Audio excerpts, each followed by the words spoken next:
Welcome to another presentation of our broadcast here in the Issues Room. We welcome you to this 202nd broadcast. We come your way from Philadelphia, Pennsylvania, in these United States of America, and we're broadcasting to you wherever you are in the rest of the world. We want to say thank you for joining us. For those of you in Monrovia and other parts of Liberia, we welcome you to our broadcast here in the Issues Room. In the Issues Room is where we discuss pertinent things that matter to our country, to the continent of Africa, and that of the diaspora of Black people. We come on Tuesdays and Fridays, 7 p.m. Eastern Standard Time, and midnight, considering the time zone right now in Liberia. We say thank you for being loyal viewers, loyal contributors, loyal supporters, coming in each night when we broadcast to weigh in on the conversation, to participate, to call in. We say thank you for your loyalship. We pray that this platform will continue to propagate the issues for the Liberian people, holding accountable those who become stewards of our country's resources, and even the new change that we're expecting and anticipating in the coming months. We're going to hold the Unity Party government's foot to the fire to do what is right by the people. We did our best to hold President Weah foot to the fire, and in fact, the Liberian people listened. Unfortunately, he's just beginning to speak wisdom, and that's one of the topics in our conversation here tonight. When he was addressing his church members past Sunday, when he was discussing what happened in the elections and the disunity in the CDC, and how he was going to be, or people were trying to use him as a sacrificial lamb. So again, we say there's nothing here new. When we come here, we come to discuss the issues, and we want you to participate and be a part of the conversation. So we not going to back down. When it comes to Liberia, we're not going to back down. And one of the things I wanted to say tonight is that I'm tired of fighting with people on Facebook. I'm not going to fight with no one. You either drown in your tears and mourn the next 6 years. Mr. Boyka is president of Liberia because of God's grace. So whether you get mad at him, get mad for whatever reason, he didn't steal money to run campaigns. He didn't have the biggest campaign. He was not the biggest money man in the competition. This man was humbled. His party, your claim, was broke, couldn't pay his rent. But yet, they won the elections irrespective of what other politicians were doing. Dishing out money all over the place. They won the elections hands down with the grace of God and the resolve of the Liberian people. So if you want to continue in your mode of cursing, you want to continue in your mode of pessimism, you want to continue in your mode of stupidity, that's on you. The Issues Room, we've made it clear that we're not a partisan platform. We come here to talk about the things that matter to our country. And it doesn't matter who holds the power. It doesn't matter. What matters is what they do for the people, for the country. The promises that they make, they must live up to. So all of you Facebookers weighing in and throwing jabs and insulting and spewing up, all kinds of negative sentiments, whether you lost this election, whether you were a party member, whatever it is, I know in time you will heal.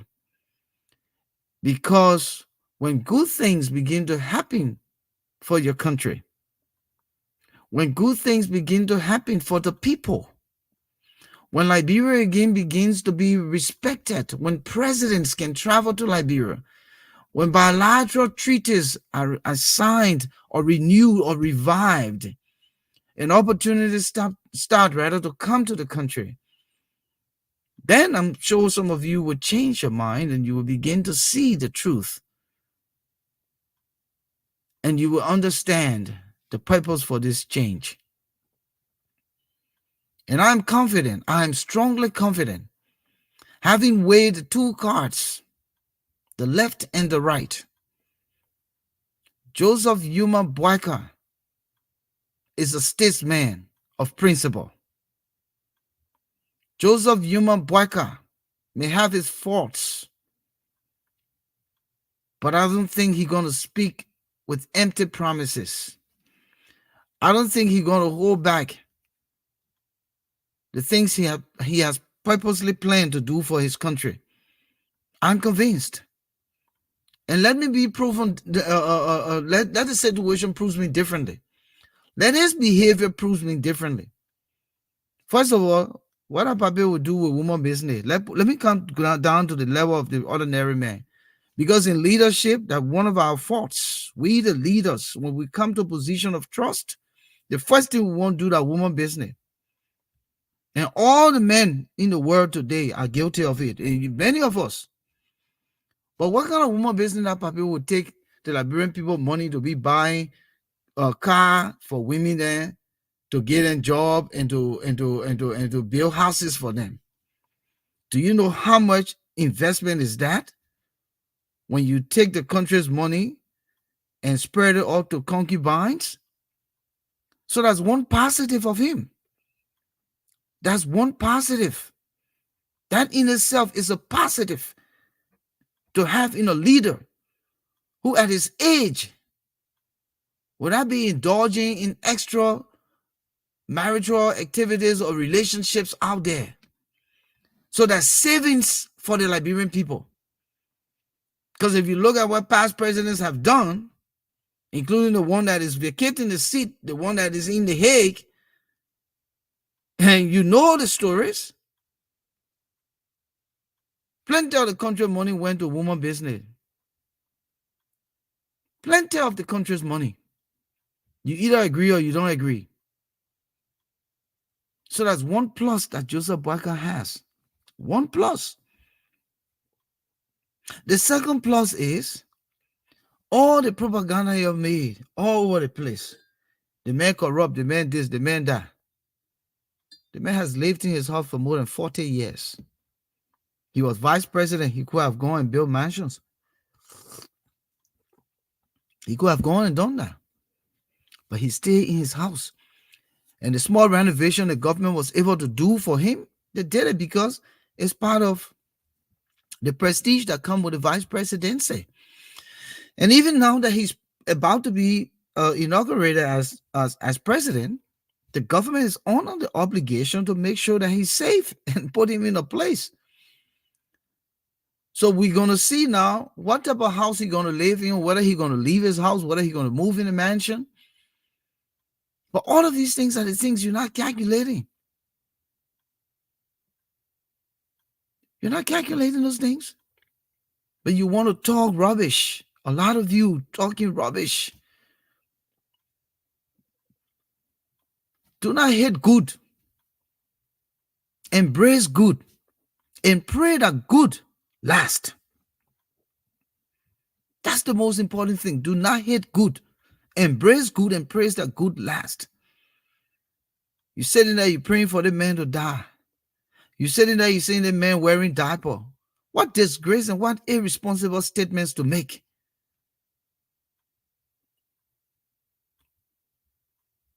What irresponsible statement to make. So the point here is that let us give the opportunity to this new dispensation we've looked for, we longed for. We've given President Weah his 6 years. He did what he had to do, some good, some bad, some ugly. And let's wait for Boyka to do some good, some bad, and some ugly. Then we can talk from there. But the baby ain't even born yet. You already now buy all this clothes. You want to have party. Wait until the woman gets in the seat. Then you can start your criticism after the first 100 days. Don't have anticipation of what is yet to come when you don't know what will come. We already know what President Weah did. We know it. We live it. We felt it. We saw it. We tasted it. We smelled it. So let's wait for Boyka. So my colleagues will be coming in soon, but I just wanted to say this. I'm not fighting with no one again on Facebook. Don't call the issues room a hustler platform. Don't do that. Because for as long as we've been here 2 years thriving, we've never put Cash App number on our tag. We've never called you to ask you to support us. We come out of pocket. 3 responsible Liberians who have love for our country, and we sacrifice. You can see the gadgets we're using here. No one donated. Everything was purchased out of pocket. So for someone you to call us hustler, in fact, what we're doing here, we're doing real broadcasting.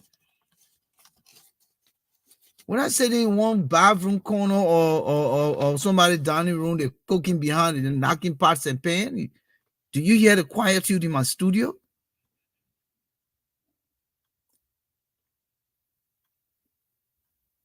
We put money into this.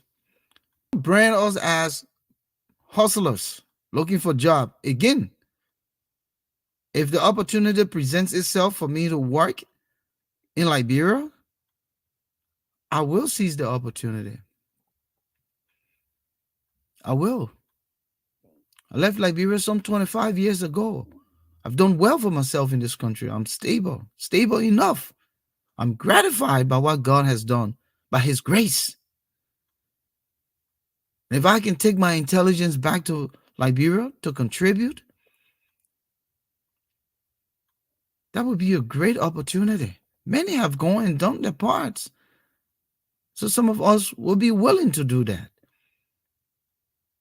But it's not the number one priority on the agenda to say, oh, you guys, we now know the issues room. They were supporting Baka and this and that. No, we were supporting the opposition. And when I said supporting the opposition, the Liberian people were the opposition. The majority of the Liberian people were the opposition. And they proved it at the ballot box. They decided, they made a decision. We elected President Weah 2017. He was sworn in 2018. He didn't do a good job. So we are the opposition. We're going to take him out. And that's what happens or happened. So don't say that the issues room is a partisan platform. We don't hold loyalty to any political party, rather. There's none of us here who are members of any political party. None of us. I'm not a member of any political party in Liberia. Neither have I contributed a dime to any political party in Liberia. But everything we do it for the sake of our country. And thank God the Liberian people heard. We provided information.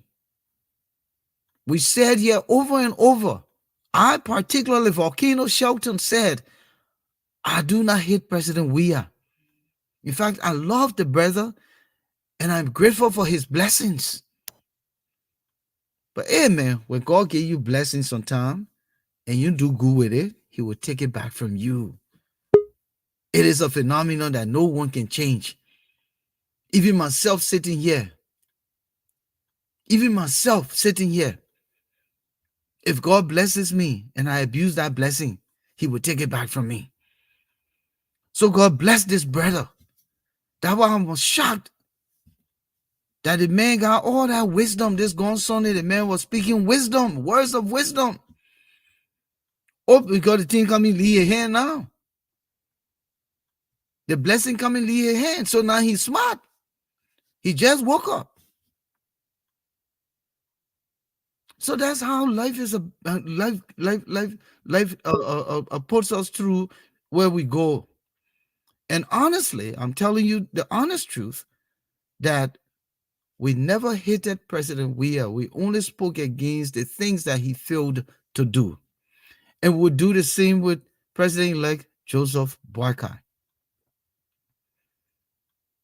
So this is not a partisan platform. We are for the Liberian people. We supported the opposition. And again, I repeat, the opposition were the Liberian people in the majority that decided they wanted a change and they moved on November 14. So let us all come together and patiently work together for the common good of our country. All the negative spewing and insults, I'm not going into no more conversation or fight with anybody. You won't fight, you won't accuse. This is the last you have the opportunity for me to address this issue. Go ahead, say what you want to say. Like I said, we're not hustling for job. You've never seen anything you're asking for money. Here's the cash app. Here's the Zelle. Here's this. We've never done it. We come out of our pocket to keep this platform going. And there's no one here. The only one time we raised money on this platform was 400 and change. It was for the Liberian Returning Refugee Network, the Liberia Returnees Network, which is the refugee program run by a brother who is called Tyrone Marshall, currently in Virginia. And we raised some money. They were trying to procure land in Bombing County, and I'm not sure what we raised that money for, but it was in line of the work, and we gave that money. We were very open and transparent about that, but we've never come here to solicit money. So that tells you we are not under any political party influence. So I just wanted to put that disclaimer there. But again, thank you so much for joining us. Welcome to the show, Raymond Clark, Thomas Awaji, Mani Sumo. It's a pleasure having you guys. Adiaha. Welcome, welcome, welcome. Thank you so much for joining us. Moses Sandy is backstage. Moses, we have a guest tonight. Oh, good. Yeah, we have a guest. Uh, uh, this sister also has her, you know, platform. Uh, Okay. yeah, It's a pleasure. Queen Abby Liberia. So she'll be joining us just after your intro. Alphonso Sure. is not here yet, but welcome to the show. I just thought to do a little bit of soliloquizing, just to lay some, myth Yeah. to rest. Thank Um, you. Thank you for that, Volcano, for filling in the void. You know how sometimes things go crazy. It was just one of those crazy situations at the office. It really interfere with time to leave. But as usual, it's always a pleasure coming to team up with you tonight to really discuss. Like you said, when we initiated uh, this talk show, or when we launched this talk show few years ago, the intent was not to go job seeking or not to enrich ourselves, but to propagate with objectivity, accuracy, and honesty what is happening in today's Liberia. And like you, Alfonso, I think we take credit, whether people like it or not. We spoke to the issues, and those issues resonated with the people. And today, we have a change in government. Not because we hated Mr. Weah, but we felt that the country was being poorly led. So people who are jumping, people have been calling me, oh, Moses, you're going to be the next minister of information, this and that. And don't get it wrong. I'm qualified like any other guys who are serving in government. Volcano is qualified like any other guys. Alfonso likewise. If the need arises that we contribute to national development in Liberia, that's something that can be, talked about and considered. But we didn't do it because we wanted appointments in government. We did it because we felt that our country was being poorly managed. Whether people like it or not, it's just the truth of the matter. So let me say thank you for initiating the discussion. And to our many viewers, trust me, we love you. We care about Liberia. That's why we are here. Thank Thank you. you. Thank you.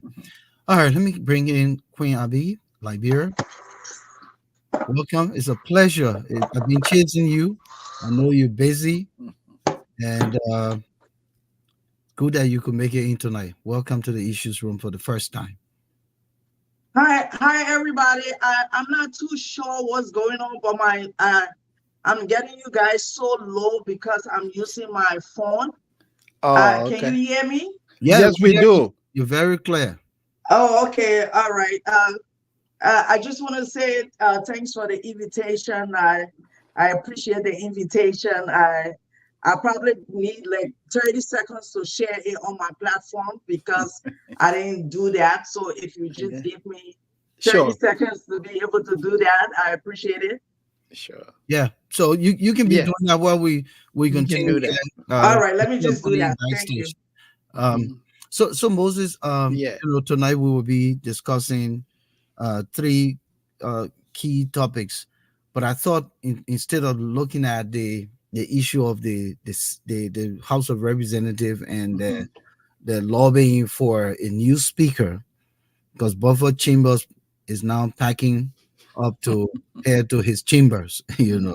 Um, I thought the president's Sunday service message was important. Yes, it It was was. very, very necessary to discuss this because I'm sitting there and I'm listening and I'm looking at the guy and his gesturization and all of that, and I'm seeing. I always said his brother had local sense.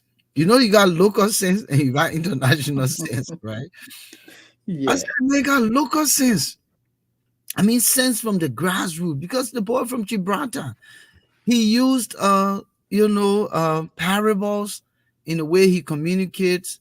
He's able to make comparison, use examples and all of that. Yeah. And I told that for once, let's give the president something. Hmm. And so we go to his message or Yeah. whatever he was doing. I don't think it was a sermon. Hmm. We go to that and we hear him, and you will hear some of the very pertinent things he talked about. Hmm. Like for instance, he said that some of the men who were nothing and we made them something, now they don't want to listen to They us. don't want to listen. Yeah. The people asked me, say, Papa, what happened? He said, I don't even know how to explain it.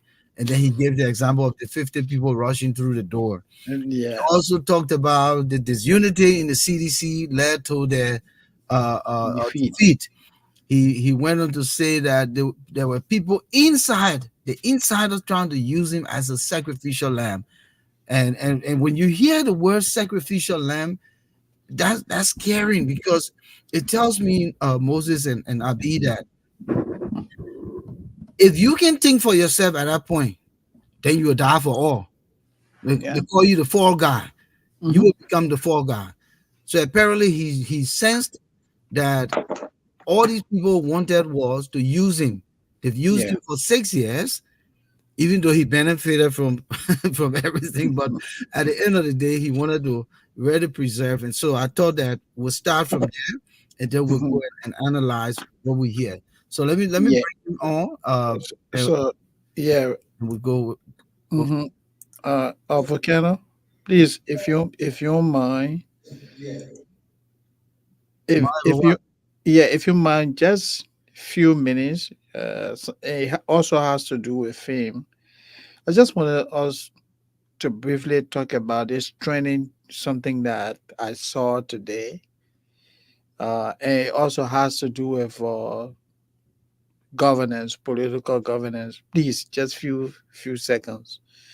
Uh, this morning I had the privilege of seeing a video that came from Bone County, and it had to do with former Representative George Morva. He currently works in government.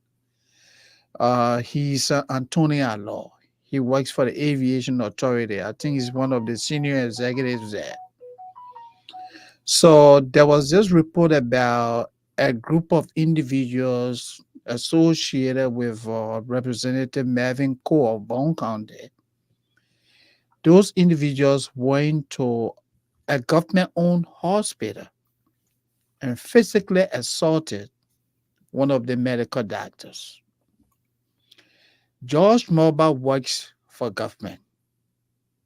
He's a lawyer, he's an attorney, and he took on our case as the legal, you know, he chose to defend those people who uh, reportedly attacked a medical doctor that works for government. What rather stood out to me in Volcano is that how can someone who works for the Aviation Authority, he's on government payroll, he's supporting a lawmaker who is also on government payroll. Supporters of this lawmaker attack a medical doctor, and he chose to defend those people. Do you see conflict of interest? Ethically, should that happen in a civilized society? You and I will work for government. Somebody attack one of the government, medical doctors, and you Volcano turn around and say you will support those people to fight the very government that we all work for. Who do you defend? Where do you stand? Where's your interest here? That's why I just want us to wrap our head around. When we talk about bad governance, it's one of those things that led to George Weah downfall. They made a sedition. George Morba is a sedition. He's a former lawmaker. How can someone who has a law degree don't know what it means when people speak about conflict of interest? Whose interest is he protecting in that legal matter? He's paid by the taxpayer. The medical doctor is paid by the taxpayer. He was assaulted by individuals who are associated with another individual who is also being paid by the taxpayer. Whose interest is Mr. Morba representing in this case? I would like to put that to you, Queen Abby and Volcano. Just wrap your head around this. Does that make sense? Queen, you are our guest. Go ahead. I'm so sorry. First, I apologize for coming late. I came from work late, so I had to come home and get Yeah, on we the know. platform. Yeah. I'm not too sure what part of the conversation based on the topics that you guys on, but to just touch base on what he was talking about, the assault case. I think with is that Senator Melvin Cole or somebody like that? Yeah, Mervyn Representative. Cole, Yes. Representative Mervyn Cole. Yeah. Yeah, from my understanding, I've heard. I don't think this is his first time, abusing his power. I heard about the story of the Unity Party people that was having a meeting at this whatever clinic place or whatever, and he sent people to assault them. He did that with the doctor or the health administrator. It's the He's been same doing case. it for so long, and he's Yeah. been getting away with it. Mhm. But as the saying goes, there's a new sheriff in town. Even the police, normally the police would not even try to, order his arrest. But the police they're sensing a new, change. They're sensing they know that something different or different order of the day is coming. So they decided to, order his arrest. Hopefully, they can do that. Hopefully, he can be prosecuted. There shouldn't be any immunity because he's in the Senate.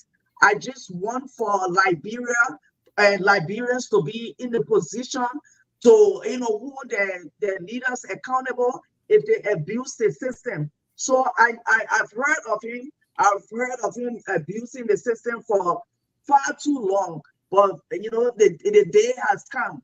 Hopefully, he can be, prosecuted and convicted for for him just simply doing abuse over and over. And interestingly, I don't know where this constitutionality came from with regards to people being exempt who are public servants who were put in positions by the overwhelming vote of the Liberian people. And if you go contrary to what your office required of you, being a statesman, being a lawmaker, because a lawmaker should be a law what abiding citizen. Of course, yeah. You can't make the law and contravene the law. So interestingly, I would think that here in America, if a lawmaker goes contrary to what the American Constitution is, that person will be held, responsible, even if it's not to arrest him, but his colleagues in the House can hold him highly accountable for his actions. So I would think that is where I will hope that things will go, and some kind of example must be set so as to deter others who think that they can just come about and do this kind of nonsense and get away with it. And we've seen this happen time immemorial, where people who think that because they have proximity to the powers and closer to immunity, they can just do things. I've seen a lot of posting, people commenting, do the police know that they're not supposed to arrest this man? The man is a sitting representative and blah blah blah. Poor. So if a sitting representative should commit murder in broad daylight and walks away scot-free because he can't be arrested, I doubt it. I think there's varying degrees to which a person's crime can call for him to be held accountable, and ordering the flocking of somebody, uh, Who works is for the very government that you work for? is dangerous. Is the optics around it is not credible for his office, for the house, and for the country, because that's the most powerful branch of government. If you guys can conduct yourself, and we talked about this stuff time immemorial, the most powerful branch of government is run like a hooligan, operation.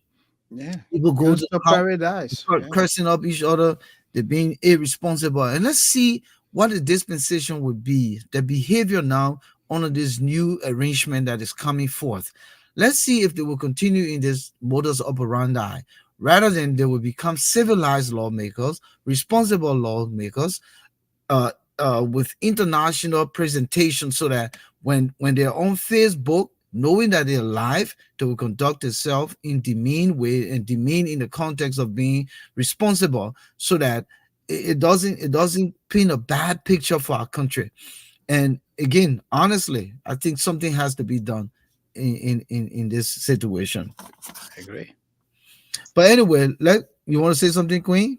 No, just to add to what you're saying, I too am a little confused about the law. That I mean, it may not even be a law. They're probably trying to mimic it, with the laws of a diplomat, where You have you some probably don't amenities. arrest diplomats. You send them back home. But I after we leave the show, I'm going to research one law that says that you can't arrest a sitting lawmaker if they go against the laws of the land. I'm a little confused on that too. So I will be trying to look in depth into that particular law. Thank you. Thank you. All right. So again, just before we go now to the clip of the president, just tell our audience, since your first time here, a little bit about you, your platform. Uh, you know. Well, my platform is Queen Abby Liberia. I'm Queen Abby. I come on every Sunday, but right after the elections, I told them I'm on a sabbatical. I haven't been on since I probably did one or two come drive with me when I'm on my way to the work. I always say I'm going to the plantation to pick cotton because of it's a must. But whatever the case is, I do my show every Sunday. At one point in time, we had two hosts in Liberia hosting it on weekdays, couple of days a week, each of the hosts. But based on the scheduling and revamp of the whole system, they on pause for a minute. So I'm on a sabbatical. I've decided to rest because I have a lot going on for me. But every Sunday I come on. Sometimes I'm on for 5-6 hours, but I do my own Facebook Live. I refuse to do StreamYard because I just want it to be simultaneous. I don't want that whole, bottleneck to send, the link to someone for them to come. I want to be speaking, and if anybody wants to come on, they come on. But I talk about politics mainly, but I do education, everything Liberia, basically. I analyze things, I educate, I bring people on, and at the end of the day, I preach against, this CDC government. I was one of the the voices against George Weah remaining in as president, and good. The Liberian people show up. George Weah is not president anymore. But before that, I endorsed the Ambassador Bwaka's team. It's a no-brainer because he was the last opposition man standing. So I carry it through. I preach for him. I talk for him, and I'm happy that he's the president-elect. So I'm on a sabbatical. I'm going to come on when I've rested enough. But for the past almost 2 years, my Sundays has been in the chokehold for hours on end. So that's where I am right now. Thank you. Thank you for inviting me. I know the invitation was there previously. I didn't have the time, and like today I was like 17 minutes late, but at least I'm here. I appreciate the invite. Thank you. Thank you. All right, so let's go to President Weah and hear what he was talking about. Let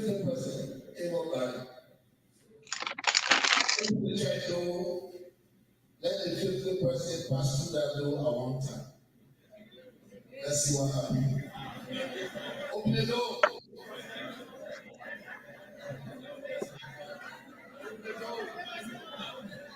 Open the door. 50th person volunteer, you pass through that door at one time.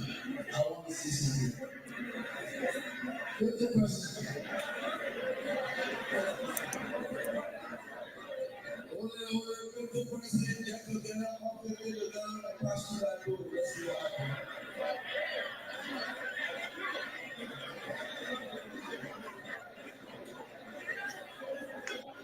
If we are 50, and the 50th person pass through that door at the same time.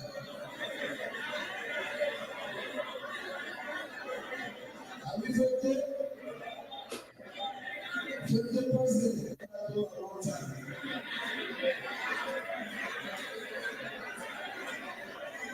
You have to get now.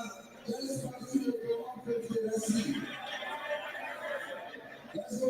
Let's see.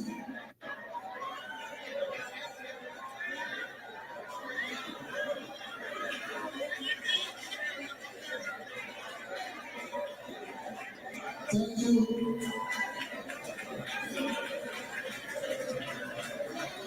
Thank you. Thank you.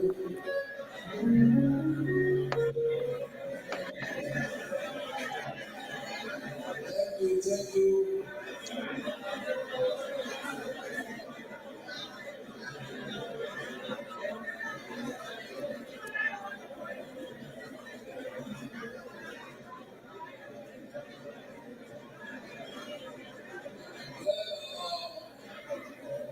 I show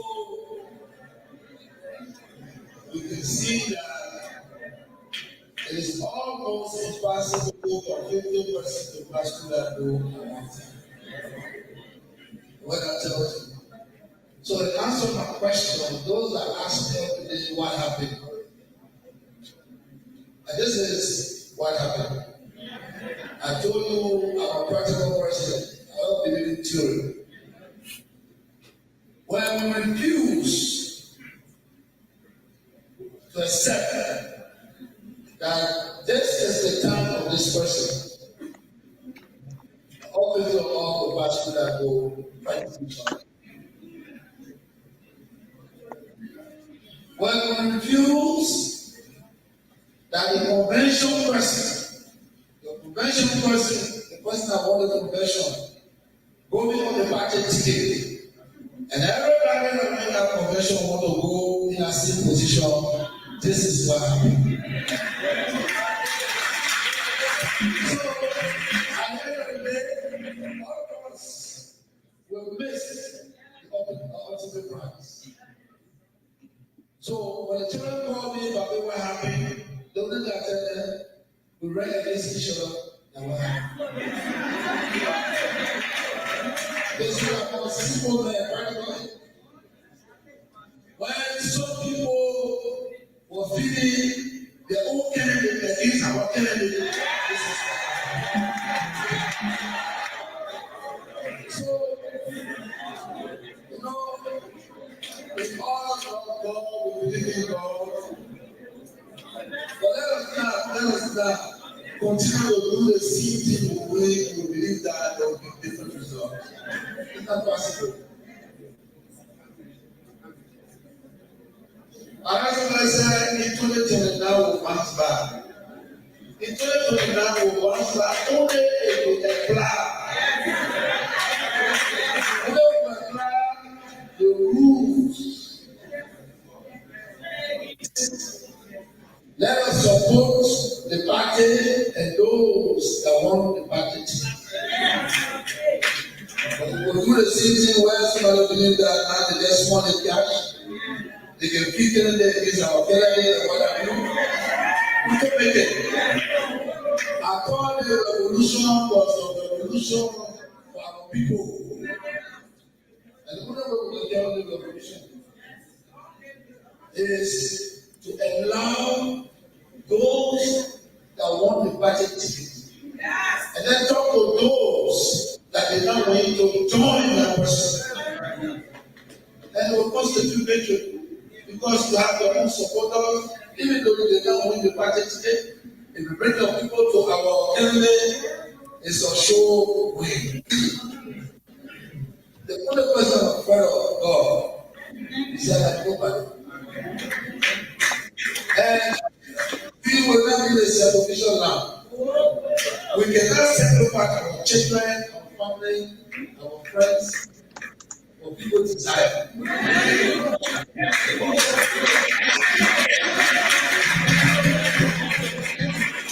So, at the last day of decision, I recognize that we are defeated because we defeated ourselves. So there was no need to fight. And the reason I'm saying this, our leaders are here. Those that won, those that lose, and what have been all here. We are continuing to do the same thing even in this space. We are going to another election. We are going to a legislative election. What we look for speakers and senators and what have you. The same scenario, the same meeting. No more want to use the theory of succession. The theory of succession tells you that's your time. I don't want behind you. When you move there, I'm not coming. But everybody want to be there at the same time. They will happy again. And I'm saying this. There are a lot of people in our place, in our society. You know, it's sad to not recognize people that help you. When you got them, that raised you. People that raise you when you are in the shackles, when you are in the ghettos. Today, the people that raise you even embarrass you. That's the greater picture. For people that have nothing that we brought up, if they listen to all of our advice, they refuse. It's a greater picture. So Moses, we capture a lot of key pointers here. Let's remove him to Yeah. to come back. We'll bring him back. Hmm. There's some other good points. But Queen Abby, if you were monitoring and listening, let's start with her, Moses. Sure. What do you make of the way President Weah spoke this past Sunday? So actually, I got key points from his speech because I have a low tolerance for President Weah, honestly. So I don't really, I know for information purposes, I have to listen to certain, but I take him in small doses. Uh, as I said, my audio, for some reason, my audio is low, but I have the gist of what he said. So my thing here is that President Weah is out, right? Based on his output to the Liberian people, yeah, the people they deduced that he's a weak and an inept leader. So they decided to rightly send him packing. They say the packing and they like you can go. He threw his immediate staff, his under the bus when he talked about them. From what I gather, he talked about them being coming from the lowest of the low, and he took them from low and he elevated them to a certain level, in government and based on status and with the Liberian people's money. Although he didn't say that, but I'm just adding that well. And he said that we refuse to work for the Liberian people or to even listen to him. Don't get me wrong. I'm happy that he's dragging his own people. It's music to my ears. I want him to continue to, to drag his people. I want them to continue to air their dirty laundry for them to fight each other.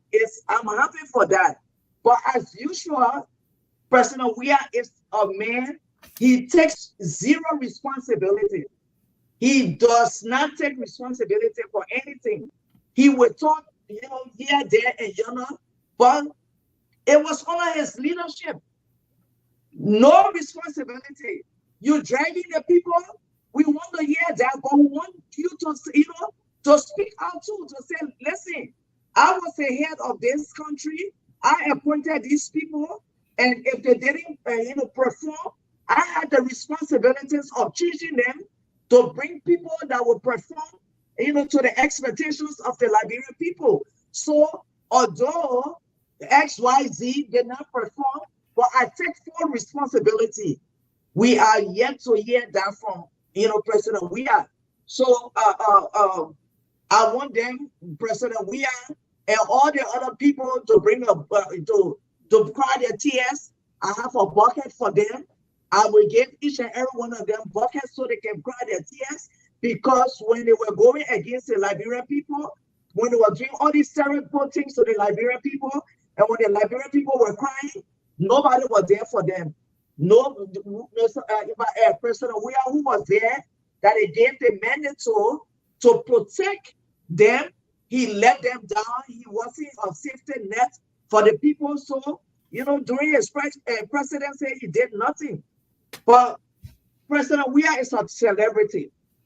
He is used to people, applauding him, people fanning over him, people, giving him praises.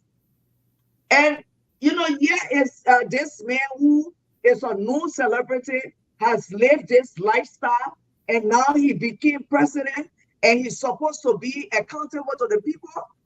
Oh no, accountable to the people, and you got to listen to people, talking against you and criticizing you.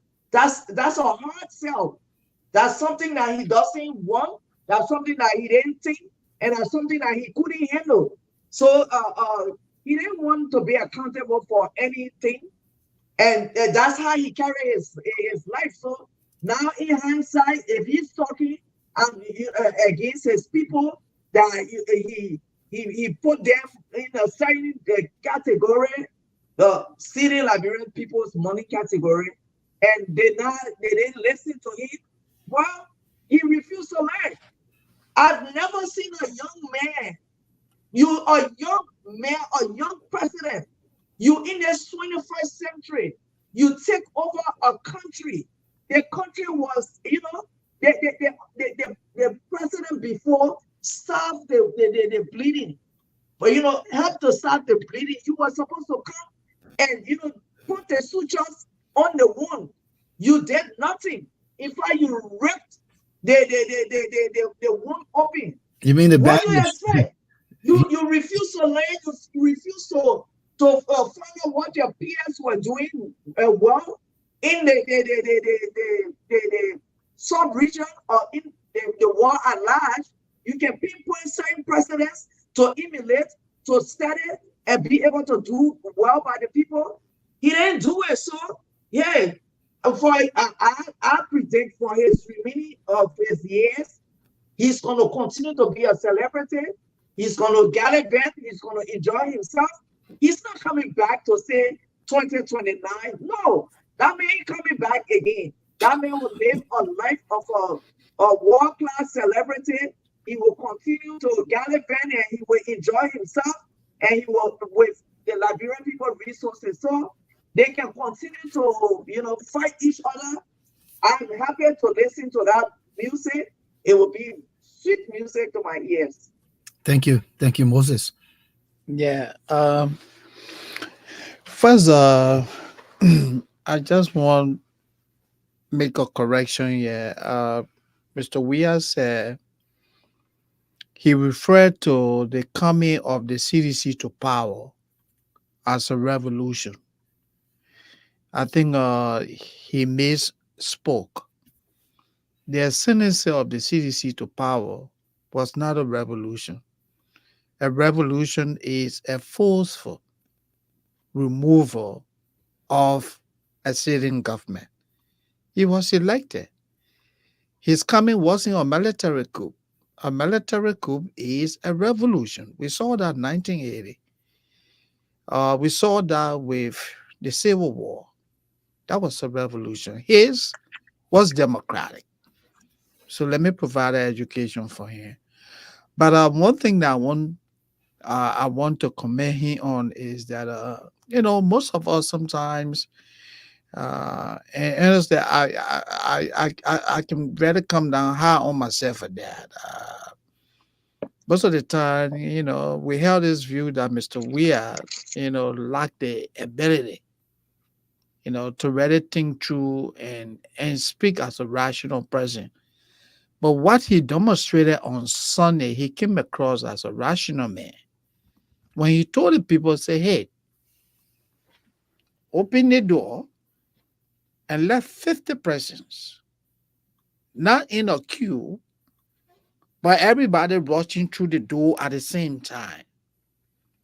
So the message he was conveying here is that there's one person at a given time. If you say everybody going to rush for one thing, you end up with chaos. And that's what led to the defeat. He said even within the inner cycle, people they went to convention, that were elected at a convention to represent districts, there were people within the party cycle that literally fought those individuals. So they had their own internal rivalry. As a result, they underperformed. It's a similar thing at the national level. A message also means that there's one person at a time. In 2017, it was his time. Today, it's Mr. Borkai. I think that made a lot of sense. Mm-hmm. These are the two key points that I really pick up. Okay, so let's come back to the revolution thing. I think, in part, and to back him, Mm-hmm. when you look at a revolution, it doesn't have to be the overthrowing of a government. It can be a change, a socio-economic change, a movement to affect change. So it doesn't really have to be the toppling of a government. So it just, I think the key word there is change.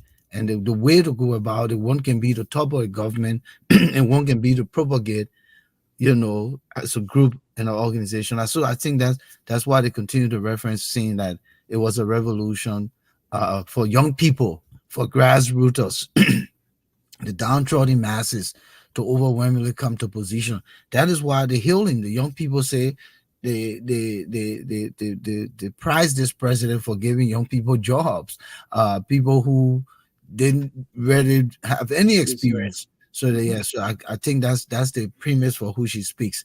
But come back to everything he mentioned here.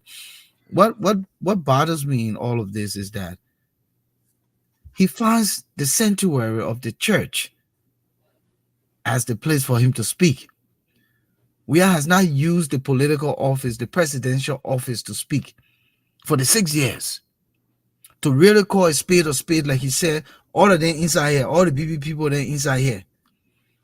I don't know what happened in the Forked Clone Church, but that's the only place he can speak. Where he feels comfortable. And honestly, he was right. He said that he saw that they were not winning. So what was the need to procrastinate? Let me just call the old man and tell him, Papi, congratulations. Because the longer he take to delay, the Papi will get vexed with him. So he took the lead. And insiders said that people like Koji and Gray, they were bouncing G. Like people when they say bouncing G, the man said the election result is not, oh yeah, you already calling the man to congratulating. You don't think we still got hope we can change the thing around? We can impress upon the NEC to change the thing around. But the records were there. All the writings were on the wall. And it was irreversible. People were looking at using him as a sacrificial lamb. Instead, they were not thinking on why they lost the elections. It was because of the continued infighting in the party. It looked like let me just make a quick point. They looked like they were on a united front, but they were never. The people were divided. But to add to it, then that expose, is good for his soul, but it is not good for him as a leader. That means that he's not in control of his camp. If you are the leader of the party and you got people all over the place, that means that you can't it's just like a general that is dead, like Gray. You don't know how to team your people. How in the world you will be a leader and you will have people infighting? Yes, the party is, they go on a democratic way, and Mr. Sandy, a revolution, as he said, revolution can be a complete turnaround. It doesn't necessarily have to be anything to do with, military turning or violence. It can be a turnaround too, a shock to the system, a complete change, as Shelton said. But he's the cause of everything. We will lay it at his feet. You cannot be a leader. The people around you makes you to look good. You as a president, you are a manager. Basically, all the people you appoint, you send them out there to do the work, and they come and they report to you, and you check their work and see if they score well on their scorecard. If not, you bring somebody else. That's a simple way of knowing the works of a president. You're not going to go in the churches to go and do the work. You want the power. So if you have your people that you appointed, and these people were not bringing you the desired result to make your presidency look good, why you kept them? That makes you weak. And to your point of him going to the church, listen, the man was insecure.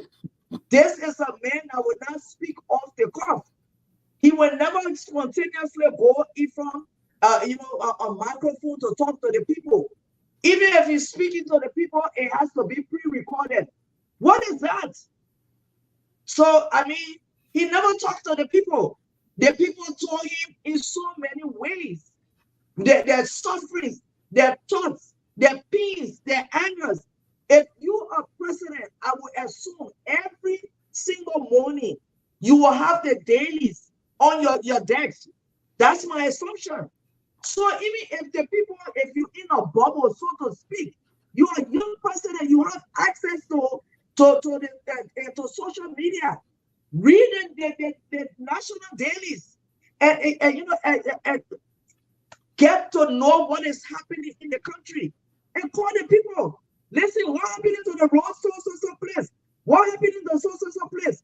You're getting right. Otherwise, that means you don't want your job anymore.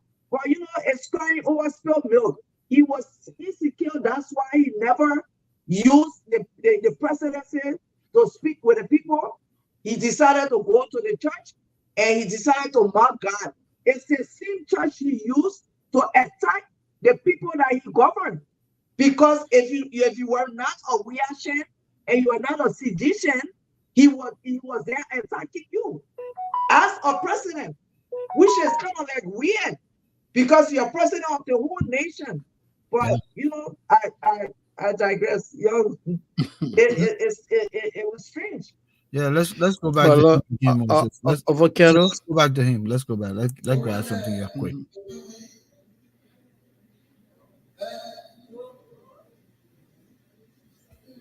To recognize the truth is the key. We did not recognize it. We thought that all of us would be loved by the same time. But that's not possible. You're not walking the door, everybody at the same time. Okay. To end my speech, I want to see 50% to come. Look up.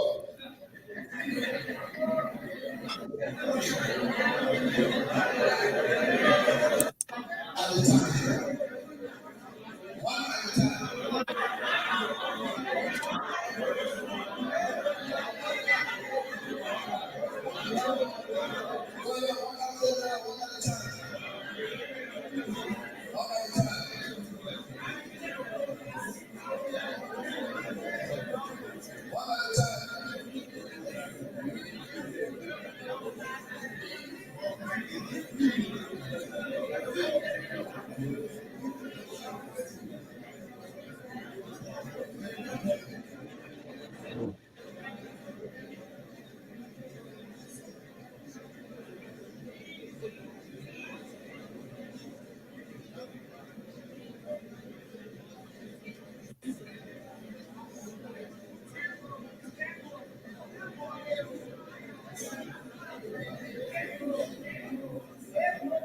Okay?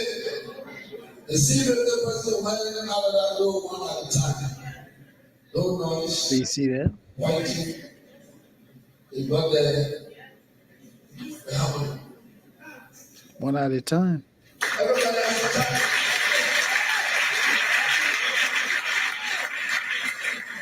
They come out their seats.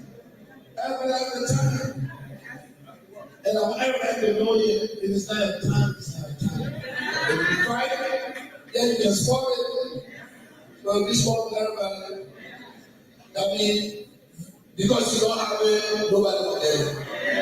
As a children. So that's my advice to the Congress for Democratic Change and Coalition. Going forward, you got to be together, you got to listen. No one more than the fight, but everybody brought on board. We believe that over the day you will be minister or this minister or that, and where you don't care, because you get 75 but you'll be 75%. So, everybody that got me, but what happened? I just want to tell you, this is what happened. So I think that sums it up, lady Uh, and yeah, gentlemen. yeah. Volcano. Just before we move, let me just provide this clarification. It's very important. It has to do with revolution. Okay. Uh, Webster Dictionary defines revolution as remove to remove forcibly from power. To remove forcibly from power. Continue. Okay. It says also that put an end to something, typically by the use of force or violence. When Okay. people take to the streets, they use weapons or do whatever to remove a sitting administration.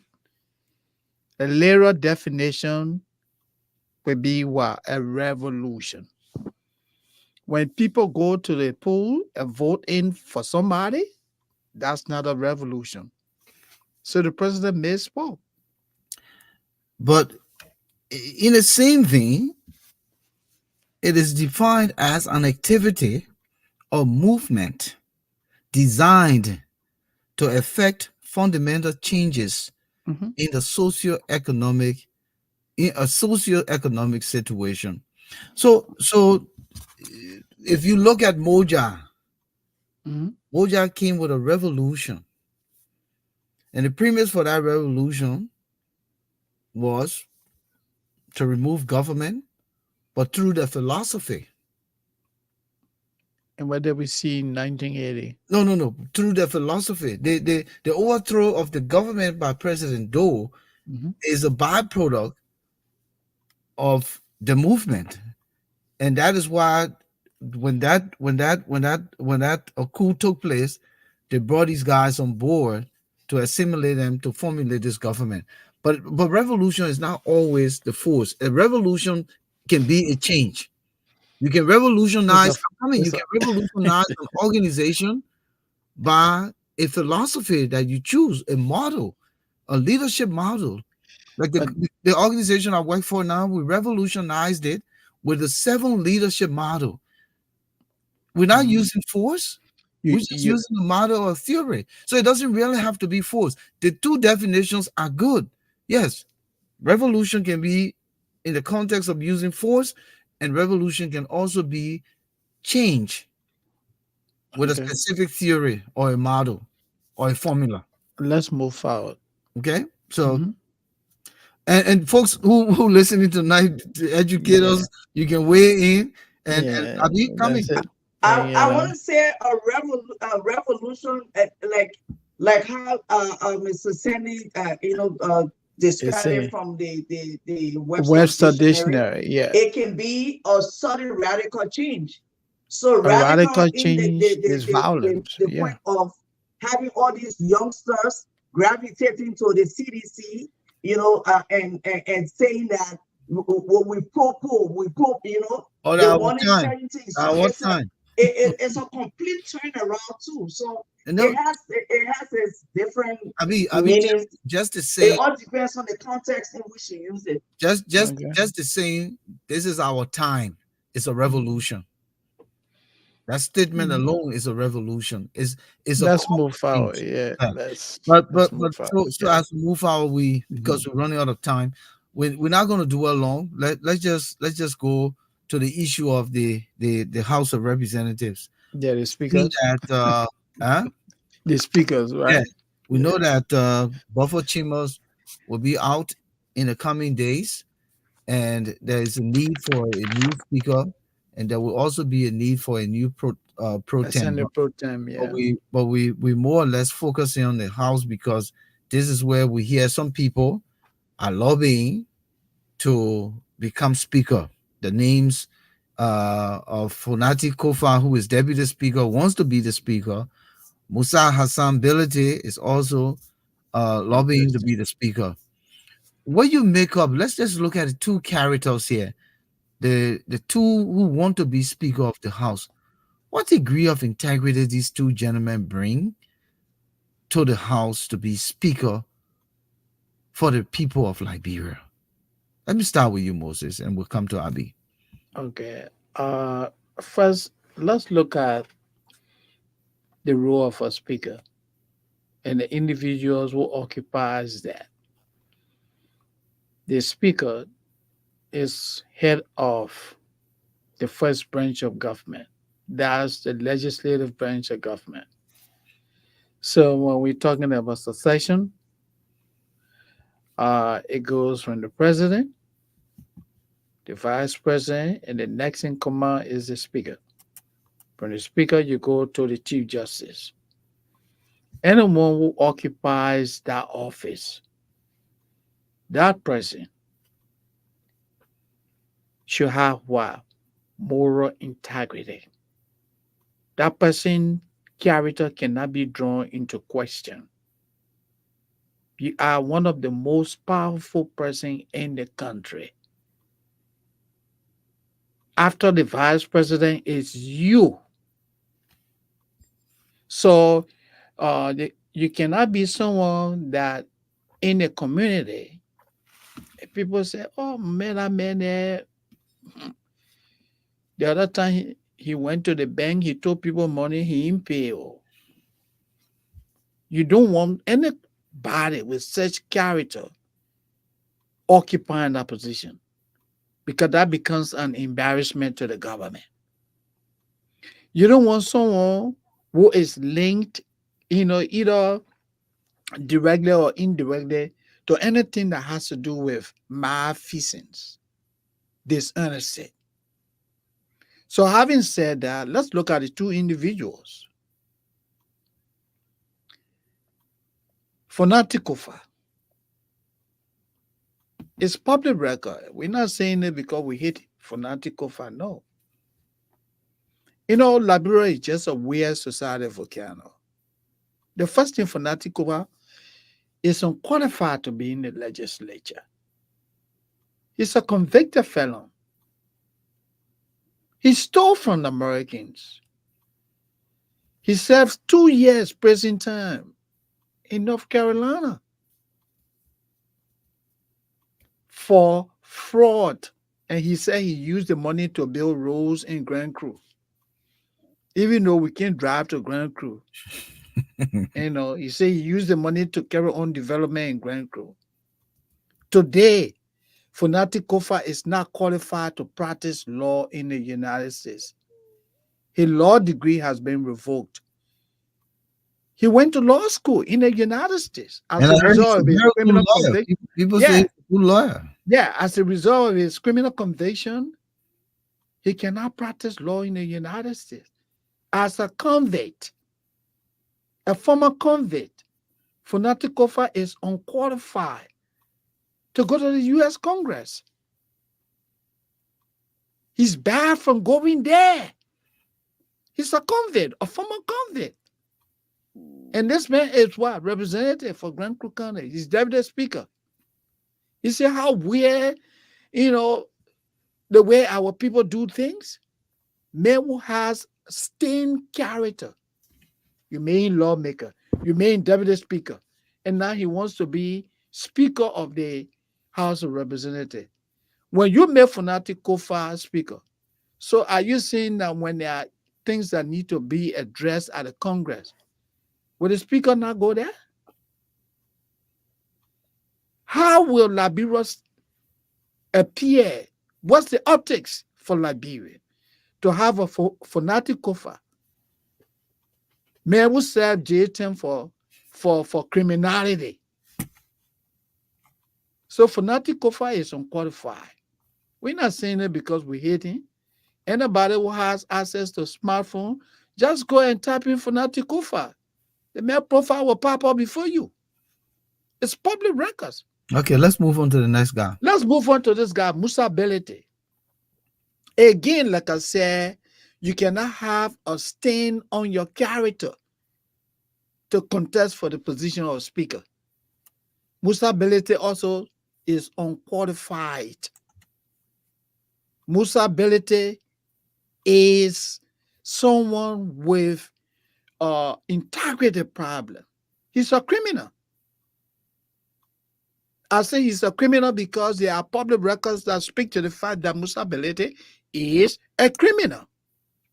FIFA bound this man for 10 years not to attend any international games organized by FIFA, whether in Liberia, in Sierra Leone, or any part of the world. When there's an international game being played here, Belete is not allowed to go there because the money FIFA gave for Ebola, Musa Belete may supply that money. Over $400,000 failed to account. Now let's come to the road fund. Musa Belete owes the Liberian government. I can't even say he owes because the road fund, the act that created the road fund was that taxes were being imposed on the price of gasoline, and those who sell those petroleum products will generate the money and remit them to government. It's like you, Volcano, will say we use the issues room to raise money for somebody. And the people make donation for that particular cause. Then we in the issue room, we say, oh, you know what? We won't do it. Oh, my man, we owe you. No, we can't owe the person. That's criminality. That's fraud. Musa Belete is obligated to the government of Liberia for over $6 million generated from the road fund. Belete failed to account for that money. He's making consistent payment. How do you make such a man? You make this man speaker. The man is already an exposed criminal.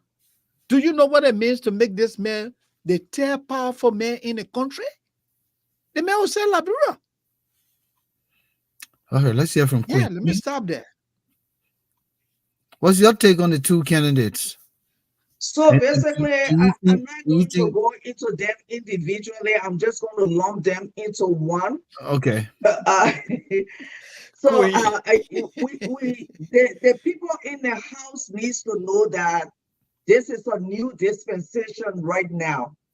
They need to know that if whoever they vote for the speakership of the house, that person will be the person to take charge of issues and basically, as Mr. Sandy said, he's the third in command of of succession in the country. Yes. So we need to send a message to tell these people that this is not the years of our fathers, where it's business as usual. We in the 21st century, we're going to 2024. Everybody's on their smartphone, people yearning for information, people getting information in real time, and people looking at you. So the whole essence of the speakership is to be able to get someone who will be a person that will fight for the Liberian people, because we need a speaker who embodies the tenets of the job. The description of the job is there. People just deviate. People have both our chambers said they just deviate from what the job dictates. So we want a speaker who's going to fight for the people of Liberia. We want them to put somebody in the house who will correctly carry out the functions of the speakership. The whole essence of people caucusing, people spending money and all of that, good for them because that's the old order. They don't know any better. But for the two people, I know that Mr. Kofa and Mr. Belete, they got baggages. They come with serious baggages. We got to leave them with those baggages. And it's a no-brainer. You don't have to elect someone who has a whole lot of baggage. You want someone who has foresight. You want someone who knows the plight of the people, who's going to be there to be strong on oversight, be strong on representation, be strong on lawmaking. That's all we need for the speaker to be. You want a person who will aptly represent the people. If you have someone like that, everything will fall into place.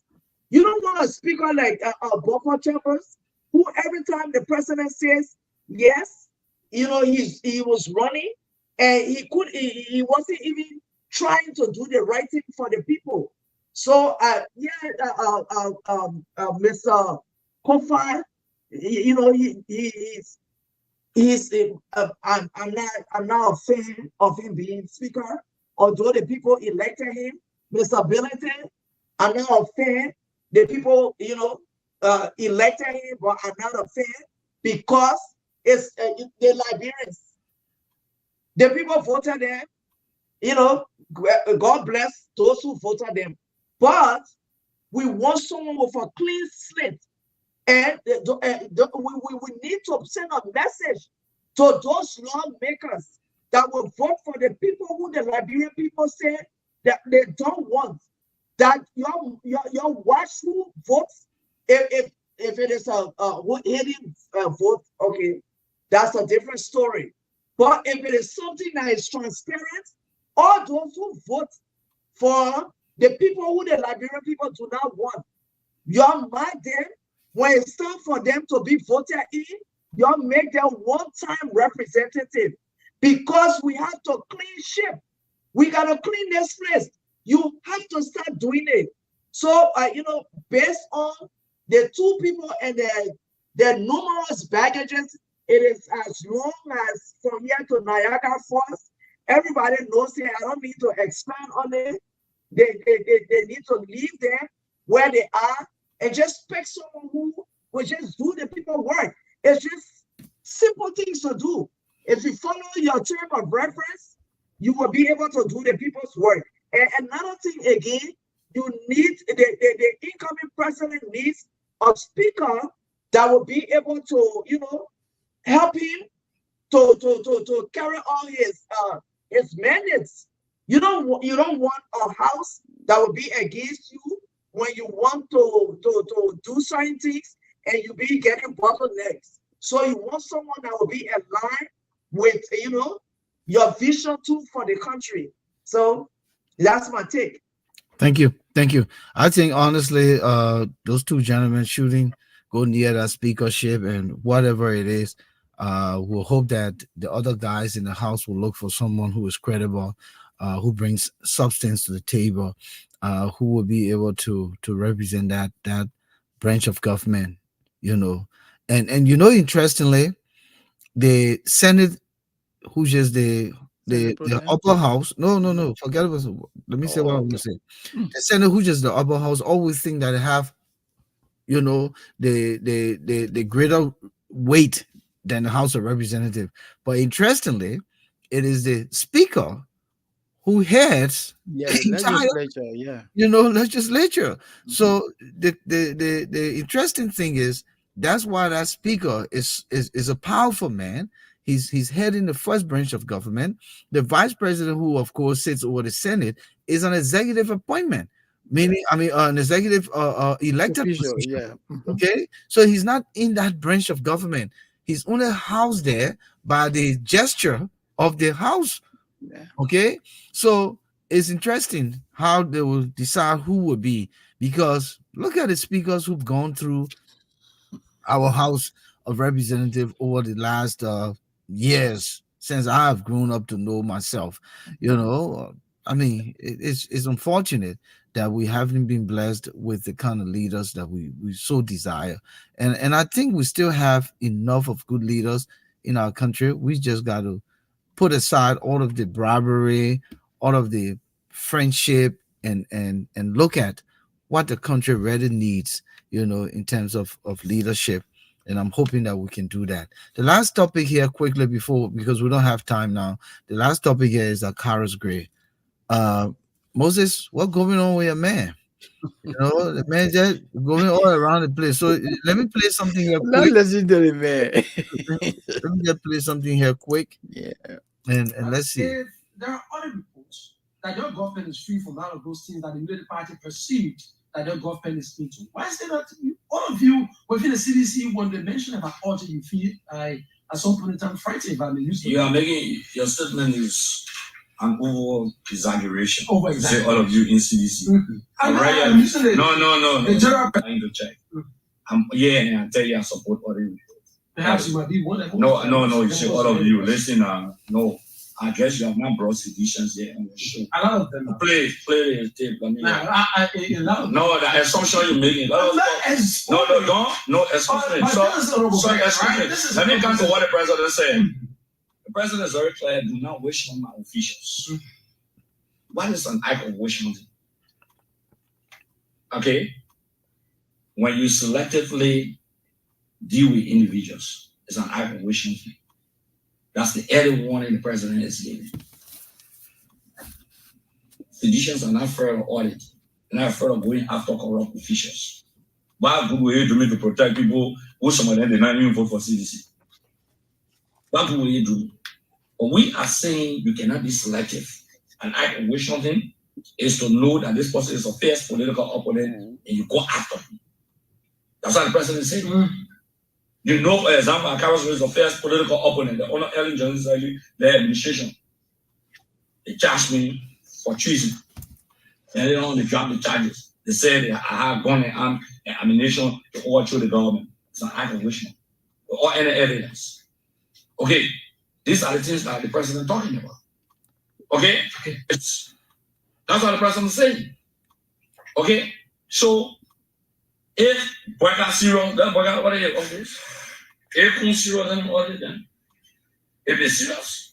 Okay, no, I'm running away from audit. My argument is that the audit reports that exist for the last 18 years should also be treated. Should be treated fairly. Okay? It's a dull argument by anybody in the media. I don't take my word. It's a dull argument for someone to say, because you ain't doing it, so they come in doing how to you. It's a dull argument. You're not serious about fighting corruption. That means you in the media, you're supporting criminality against the state.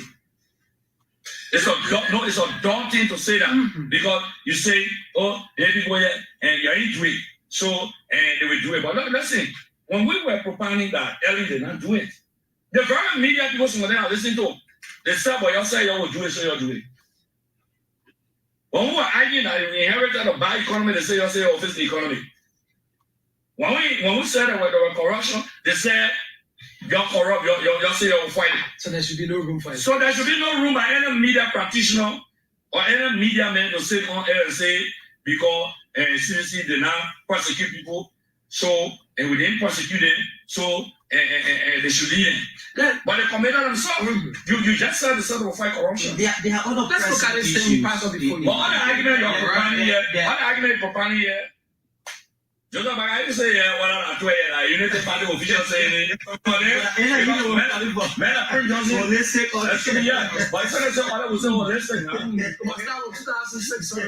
but there are other reports.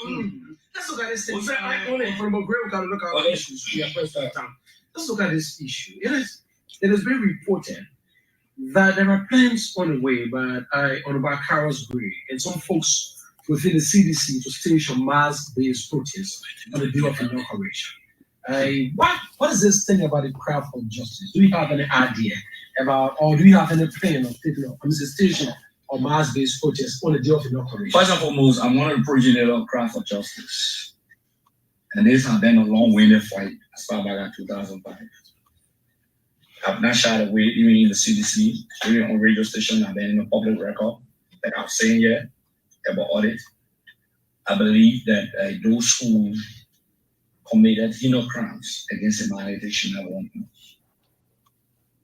I've been very clear with that. I know Senator Johnson has been one of those who have been very, very much in disagreement with me on my stance. As an individual, let me say this publicly, I've always said that Senator Johnson is very cognizant of that. that there should be a walk-around school, even when he affiliated with the CDC.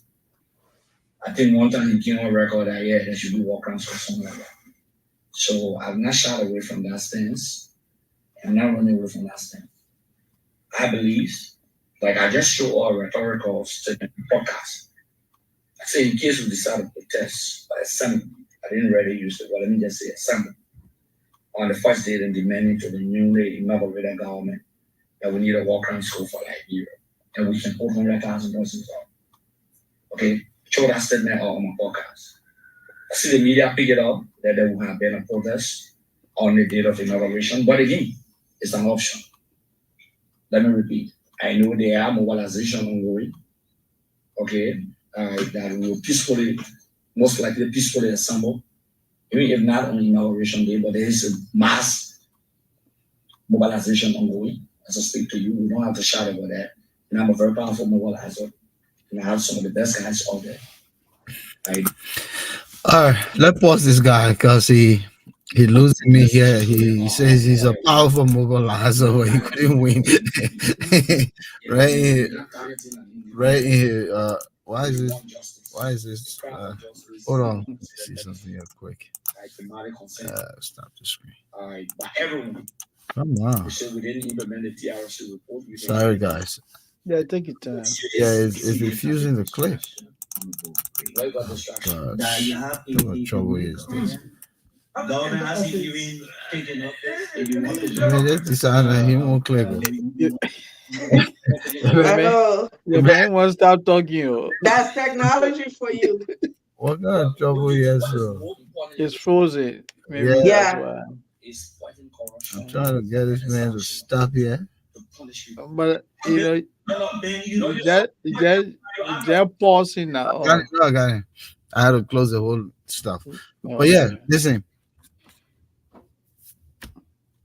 The man talking about a rhetorical statement he made that is a possibility, but then he also saying the same thing that they're mobilizing heavily.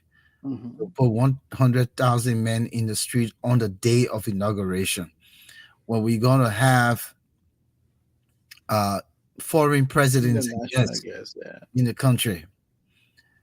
What Acarious Gray failed to understand is that there is some degree of freedom in any situation. You are only as free as by your conduct. Okay? He's no longer a sitting representative.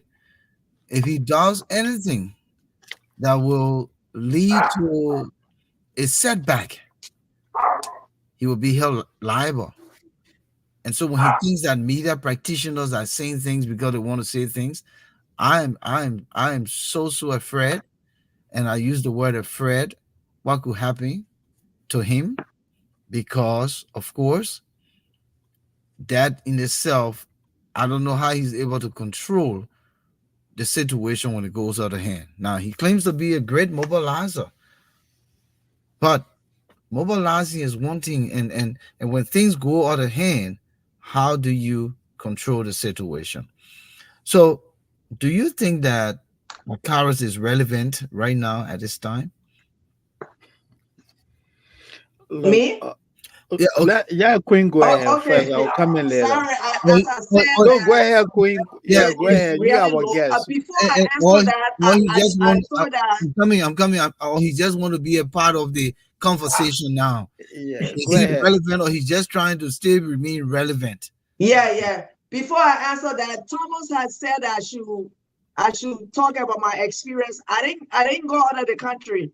Okay. I just want him to know that I stay here. I didn't go out. You know, he hasn't seen me for a few weeks, so he probably thought that I was out. No, I'm still here. Okay. So you know, when I listened to the dead general, dead bank taken to the to the To get to the bank. Gray, I started to ask myself, Gray is talking about, he's insinuating things about law and order, like the shooting car after this and that.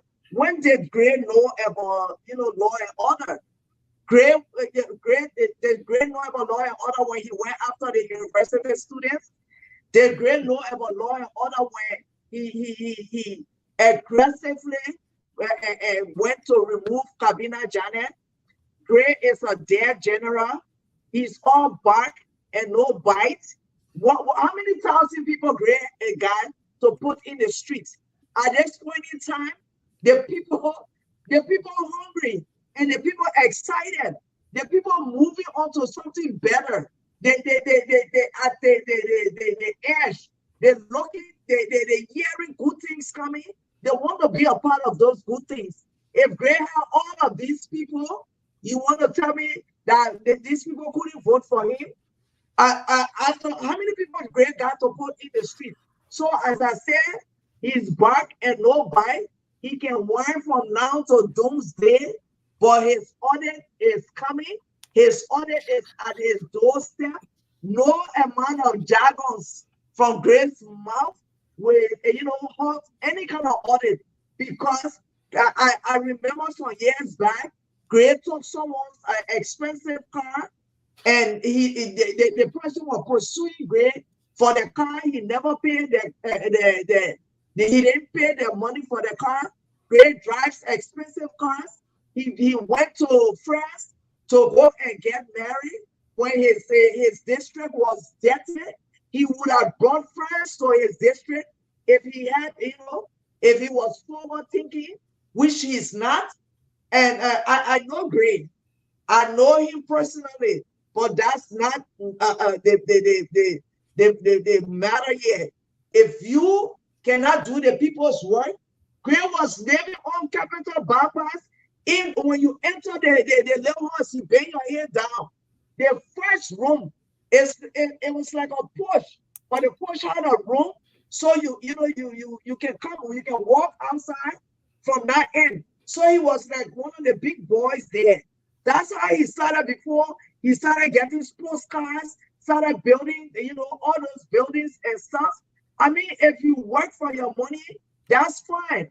But you can't say you like the people of District 8 and you go and spend 60,000 plus in another man's country that don't even need it. You know what it was going to be for you to be able to bring France? They got people who are artistic in Liberia. They would have, done all of those things for maybe a fraction of what you spend in France. So this man, he has social media. When he gets on social media, he got all this crowd of people, basically watching him. So he thinks he got people on his side. No, the people watching you because they want to find out what kind of embarrassing thing will come out of your mouth. Some people believe in you, but you got no teeth to back. So at the end of the day, Gray is a non-factor. I can say that. Y'all trust me on this. Going forward, y'all will see the painful decline of Gray. Y'all will see it in your very, very eyes. Gray will be declining every single time, and before you say that, he will go right back to the bottom where he came from, because the way he behaved, the way he rose to financial fame is not equitable in that country. So nobody cares for him. We just hear him, and then at the end of the day, people will just banish him to where he's supposed to be. He's all back and no bite. So I mean, the people remove him for a reason, and I'm happy that they remove him. He can jump from platform to platform. He can be a Facebook talk show host. That is business, but that audit, it will be knocking his door soon. And plus, he other mates. And I will be Frita Messi. I will be glad to hear when that audit reaches his door. That's what I got to say about Gray. He's a non-factor. Thank you. Go ahead, quickly, Moses. Volcano, Queen Abby said almost everything. She write it, put it out there. I don't mean to be condescending, but Acarious Gray into this Liberia is a political non-entity. He's a nobody. In behavior, health, we talk about tantrums when people put a show just to grab the attention of people. So like you have your 6 year old and you say, oh well, you can't go to the park, and you start, flipping things over because daddy say he's not going to the park. Now he wants daddy to let him go. So that's what Mr. Gray is doing. Mr. Gray knows that he's a nobody. Nobody listens to him. If he had such political power, he would have won in District 8. So Gray is dealing with what we discussed last week, loss and grief. Man's grieving. He can't believe that he's a nobody today. Liberia is a country of laws, not of men. The UP will be looking forward to seeing Acarious Gray turning out on January the 22nd, inauguration day, with quote unquote, demonstrators. Then he will get to know whether the Unity Party is going to lead a government that will enforce the rule of law, or the Unity Party will be another George Weah administration. So he can go ahead and do whatever that he chooses to do, but he's just singing, and nobody should pay attention to him. He's a little boy. Okay. I would like to say he talked about the audit. Again, That's 1 minute, Moses. I want the honorable to understand the audit the people talking about here is not a wish on. So maybe Mr. Gray lives in a different world. No, he agrees that he wants the audit. Yeah. But for him to even decide as to how the audit will be conducted, that is out of his place. Mr. Barker could decide that, hey, my attention is focused on Mr. Weah. I want to know what I am inheriting. When Mr. Weah came to the presidency, he had an opportunity of deciding whether to audit or not to. And he chose not to audit. So how is Gray coming to insist that, well, they should go back 12 years ago? It doesn't go like that. You got to start from somewhere. Okay. Yeah. So one quick concern here, this person, Panendo, said, will it be fair to say that Fonati served his time and paid his due in a U.S. prison? But fair enough, but that doesn't exempt him from the crime committed. It's on the record. Is that what you want to be your speaker? Yeah, can you imagine that kind of Our argument? greatest ally, Pane, our greatest ally is the United States of America. If they can't do business with us because of a speaker who is a convicted felon who served time, even though he paid his due, do you really think that Fonati can come back to America and work in the role he played? No. It's not possible. So I don't think that question should hold here. The position of speaker is an integrity position. It's the third highest position in the country, and we wanting a person of unblemished character to take that post. But let's go to memory lane here. Stay with us, Queen Abby, because you got to do what type of country is this with us. We'll be doing that shortly. But memory lane is a segment here that is written by a Liberian writer, Dr. Mane Sumo. So he contributes to many different things that have happened over time. And tonight, the title is The Liberia National Culture Center, A Lost Heritage. By textbook definition, heritage is something that is handed down from the past as a tradition or culture. For example, a national heritage of culture, tradition, honor, pride, and courage. Heritage is a citizen's unique inherited sense of national identity. How dare a government sell its one and only national identity for $30 million? What a shame.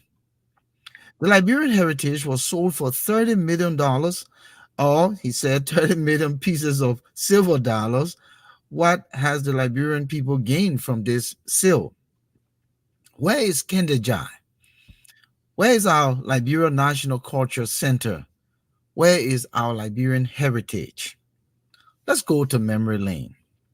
According to the Golai, Kabandi Gola oral history, in the Vi trap, Kende means drumming or dancing, whereas Ja means town. So Kendeja means drumming or dancing town. In 1964, the National Culture Center, the NCC, was established in a tiny Vi village called Kendeja along the Monrovia-Rabas Field Highway near Monrovia. NCC was dedicated by President Tubman and Liberia's cultural ethnographer by Timor. Mr. Roger Dorsinville, a Haitian writer exiled in Liberia, was appointed as the first artistic director of the Liberian National Culture Troupe. In 1966, the Liberia National Culture Troupe participated in the first World Negro Arts Festival in Dakar, Senegal, in support of newly independent countries in Africa. In 1969, the Liberian National Culture Troupe won a bronze medal in the first Pan-African Culture Festival in Algiers, Algeria. Then in 1972, the Haitian director, Mr. Roger Donziville's contract expired, and President Talbot appointed a Liberian called Kunakasu as artistic director for the NCT. In 1973, the Liberian National Culture Center participated in the Organization of African Unity anniversary festivities in Addis Ababa, Ethiopia, coming up with flying colors. In 1976, Nima Burr from Nima County joined the National Culture Center. In 1976, 9-year-old Toketoma from Nima County joined the National Culture Center. In 1977, the Liberian National Culture Center participated in the second World Negro Arts Festival called Festac in 1977 in Lagos, Nigeria. In 1978, Fatu Givlo from Lofa County joined the National Culture Center. In 1979, ZTT from Nima County joined the National Culture Center. In 1981, the Liberian National Culture Center won a bronze medal at the El Moga African Festival in Morocco. In 1984, the Liberian National Culture Center represented Liberia as the only African nation to participate in the Louisiana World Exposition in New Orleans, Louisiana.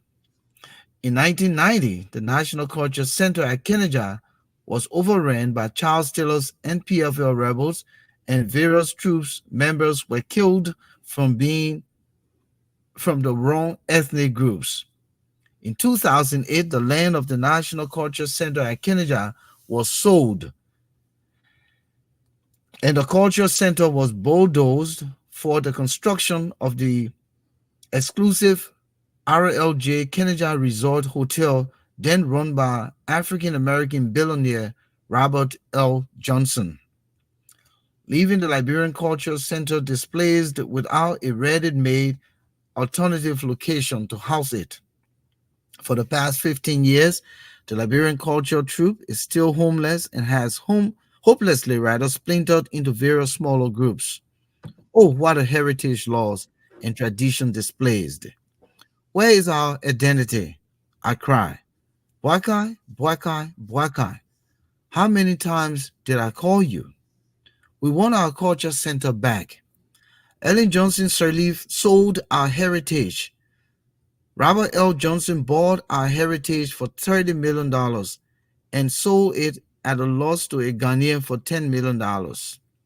We Liberians are prepared to buy back our heritage. Ask the Ghanaian who bought our heritage to get ready to bargain. We want our heritage back. To all concerned, please join Memory Lane in this advocacy. A coming peace. And this is written by Dr. Manu Sumo here in the issues room, his continued contribution. This one is titled "The Liberia National Culture Center: A Lost Heritage." Beautiful, Peace. beautiful, Mhm. beautiful. Good historical features too. You know, the Mm. different artists, the CATT. I think he didn't add in Cecil Gatto. Yeah, No, because Cecil Gatto was at the National Culture Center. A lot of good guys went to Kennedy High School, including myself, Carson Copier, Othello Montgomery. There were a lot of us who graduated from Hmm. Kennedy High School. Great school, great school. Um, Yeah, man. Unfortunately, Yeah, that's life. lost it. Kennedy those days was the shining star. Yeah. Every Christmas, every July 26th, we went to Kennedy to celebrate, Hmm, hmm. you know. Yeah. And Beautiful, beautiful, very scenery, mhm. very beautiful spot to go hang out. But what type of country is this that the president decides to sell the country's heritage for $30 million? What type of country? What type of president will sell the country's heritage Heritage to a foreigner? for 30 million. But you would think that even if, for whatever reason, if they were hard pressed and they sold it, they would have built, something more, Elaborate. an Yeah. advanced Yeah, no. center, Mhm. cultural heritage center and stuff. I don't know. I Yeah. don't know what happened to that. I actually went to one time. One of my trips to Liberia, I went to the The restaurant, the RLJ, Kenyan yeah. restaurant. I wasn't impressed. No, no. Beautiful landscape. It's just took it and sold it. Wow. They Yeah. So destroyed that what type whole of thing. country is this? That What the the fuck? president just decides to sell the country's heritage and the chiefs and the Zoos didn't say anything. Yeah. What type of country is this? When two individuals who have public records of dishonesty are literally bribing other lawmakers to make one of them speaker. What type of country is this? And then people asking questions say, oh, but Eddie may not do his time. For me So personally, if Mr. Kofa, consider Kofa, yeah, Representative Kofa, I yeah, don't like to use the word honorable. No, In no, America, they don't use that word. no. Nobody uses your excellency, honorable. They don't use those words. But anyways, if he was in America and he was if he was doing his private business in America, they would say, okay, yes, you've done your time, you pay your debt to society, and yeah. now you're doing your own thing privately. But if you go into a public space, you do know that all of this will come out. But if Obviously. he had just gone and been just open, I know when he opened his law firm and everything and stuff like that. Yeah, if he was doing stuff privately, Yeah, I'm sure it people won't would be no just, issue. Yeah, yeah. talk here and there, but it won't be the focal point, right? But hey, So I think you're right. You can't have that on your record and want to be speaker of a country. So yeah, but what type of country is this that a representative who could not raise 10,000 people to vote him back into his position is able to mobilize 100,000 people Yeah. to To go? disrupt. I will call it disrupt the inauguration. What type of country is this? Whatever country is there when Yaka Koluba will be there to stop it. I like that. I like that.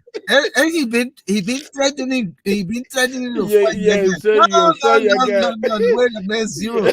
Yaga will post party and Acarious Gray here.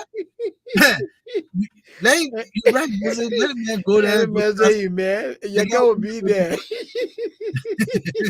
was the man won't be able to come closer because there will be barricades. Yeah, You all can't over the have, place. Yeah. presidents of different countries coming yeah, to a country and they're not protected. So yeah. if he's going to protest, he's going to be far away. But how many civilians at this stage will be going with him. The musicians even upset because they were in a clique, they ate the money, and they didn't trickle down to them. So how many people coming to leave their bed to go follow Acarious Gray to sing honor the song? What inauguration did do? He brave. Let me go back to whatever country is this. Whatever country is this? When my friend and brother Dr. Kwanendo is asking for fairness for whatever country is this? Whatever country is this, man? When Dr. Kwanendo is making a case, even in the great United States, when you are a former felon, certain jobs you just can't occupy.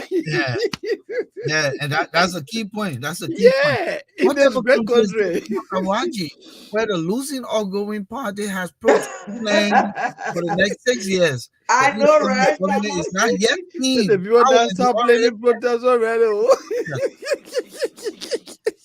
Flomo Livingston say, the hot water tank will be waiting for Gray and his followers.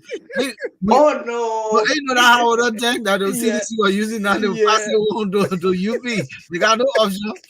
Government property. Government property. It's part of the transition one, the transition plan, right? Yeah. Us working protect us. Emmanuel Jackson, the National Culture Troupe had public shows at their training camp. Yes. That's County. Bummy County, right? I worked in BF Goodrich and visited their training camp. I tell you. Yeah, man. It's our culture too. Yeah. Where what type of country now? Abi? Me? Yeah, girl, what type of country? I mean, what type of country is this when they know thieves and looters of the public coffers in Liberia, they cry that they witch hunting there when they get here. They ask for audit, eh? I mean, just they want audit. Yeah. The people crying buckets. They're sweating buckets. I don't understand. If you say you clean, just sit and relax. Yeah, the people can't sleep. How dare they cry? They were so damn out. They were so damn out because what coming for them? What we will set a precedence in our country. We were straighting our country by force and by fire. Yeah, that's true. But what type of country is this? Yeah, the region is around the corner, and the whole ELW junction are muddy ground. Wow. The what whole type of country is this? I just came.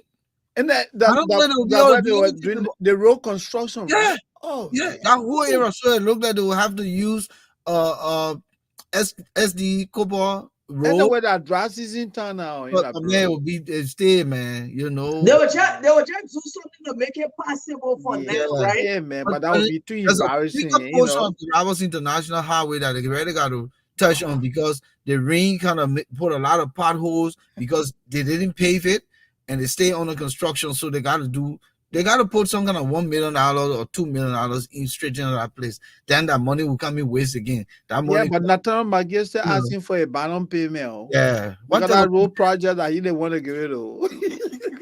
What type of country is this during the transition period? The outgoing president takes a vacation. Can you imagine that? Yeah, I heard that you travel. I don't know how credible is that.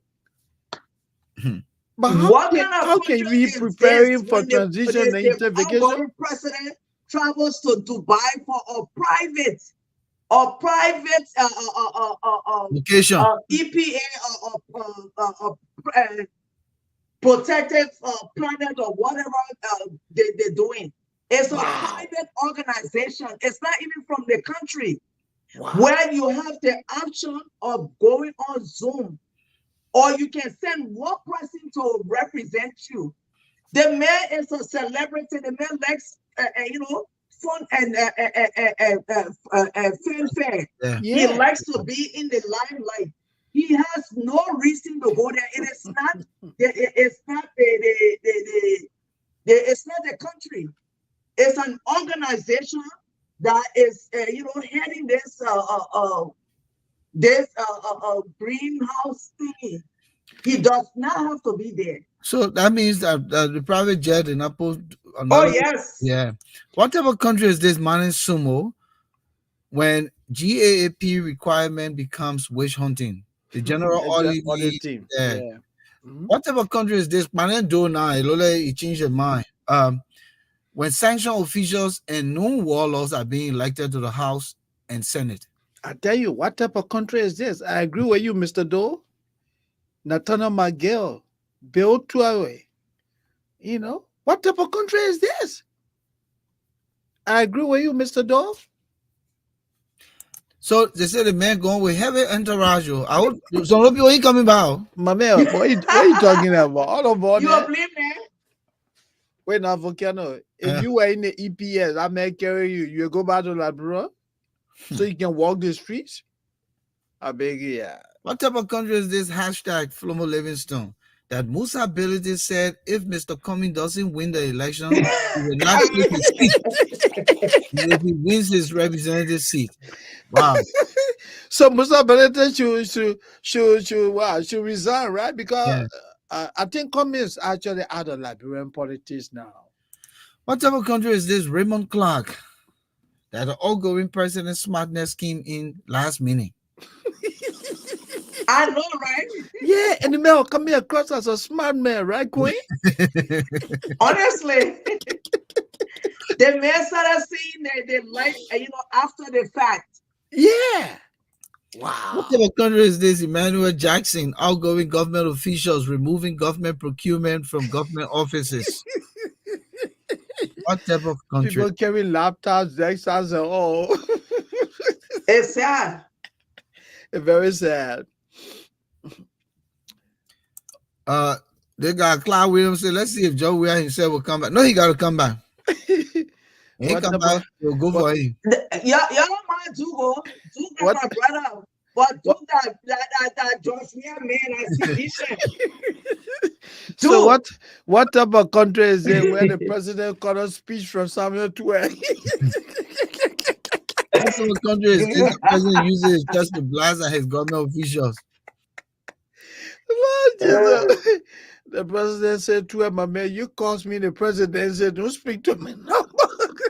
But you used to see her. You say, look Y'all out. used to see her, President Weah. President Weah was enamored with Tuer. Yeah. The man used to speak of Tuer like Tuer was so. But the man said, falling from the sky. quote me, I saw the man on a video at his Jamaica resort. He turned to the crowd and said, the man that a big bug man. Yes. Yeah, he said it. He said that in public and in private all the time. He was like, Tuer is the big bug man. Let us know. What's so much Tuer know to be big bug man? But because he was driving truck in America. Yeah. What type of country is this, Flomo Livingstone, that the outgoing president refused to take some of the blame for the everything that other people? Yeah. What type of country is this, Thomas Awaji, where people said if JMB wins, they should be killed in the middle of the road? Where are they? Where's that lady? Where's the lady from Lofa Kante? Where is Ellie Johnson selling who says she might attend the man? Oh, you know what? My sister was asking me, one of my sisters, anyways. She was like, I didn't get President Sirleaf, congratulating Bwaka. Did she? No. I don't see anything yet. The woman is still in shock, my man. Yeah, she's still in shock. She can't believe that it came through. Tyrone Marshall, what type of country is this when the president gets to love and respect his wife more than he has lost his election? But the man gotta go and chill that family time now because all the political stress or everything gone. All the government gotta go sit down somewhere now. They gotta leave that over gone, my man. And then we wife now. Man, I probably say what type of country is this? Emmanuel Jackson, when a political party is defeated, it fades out into oblivion. I tell you, what type of country is this? Tell me more. NPP, NDPL, all of that fill out. Listen, Moses, we're about to leave in 1 minute. All that 2029 noise they're making, That 2029. But I The joke. playing field would be so different. Woo, It would be absolutely. a different playing field. I'll tell you the truth. Look, The forget killer, that. your man Duke said the killer was harmonization. If they stop this process, later things will be a Duke, little better. Duke, I don't want to hear you say anything, Duke. You are a gosha drat, two drats. Duke, you did not take a stand.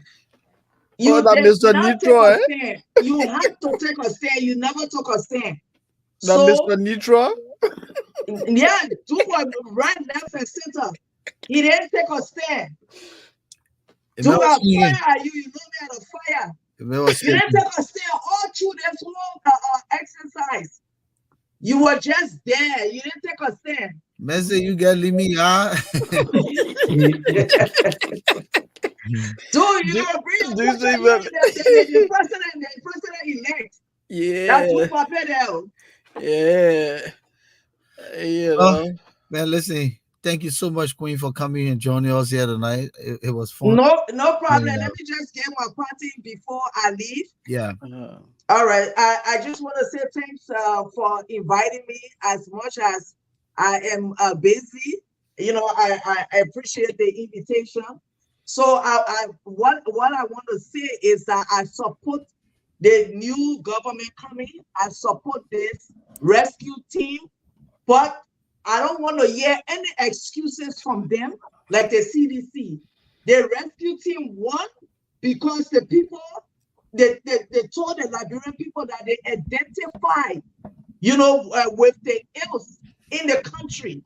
They told them that they know how to fix it. So I want President Baka to come out and you know, take off running.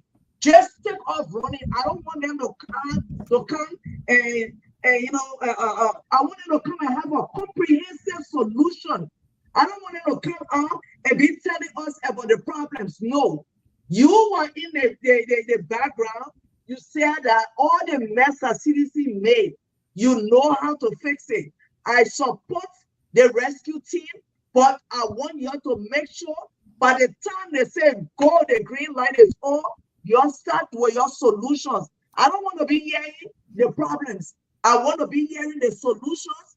And the problems. No, you got health, you got education, you got security, you have social services, the finances, the cleaning of the country. Not only Monrovia, I want the systems to be in place. I want us to be able to put systems and control, because if you have system and control, it's you know, I know Judge Weah kind of broke it down, but the pillars will be there. So I want for us to grow the middle class.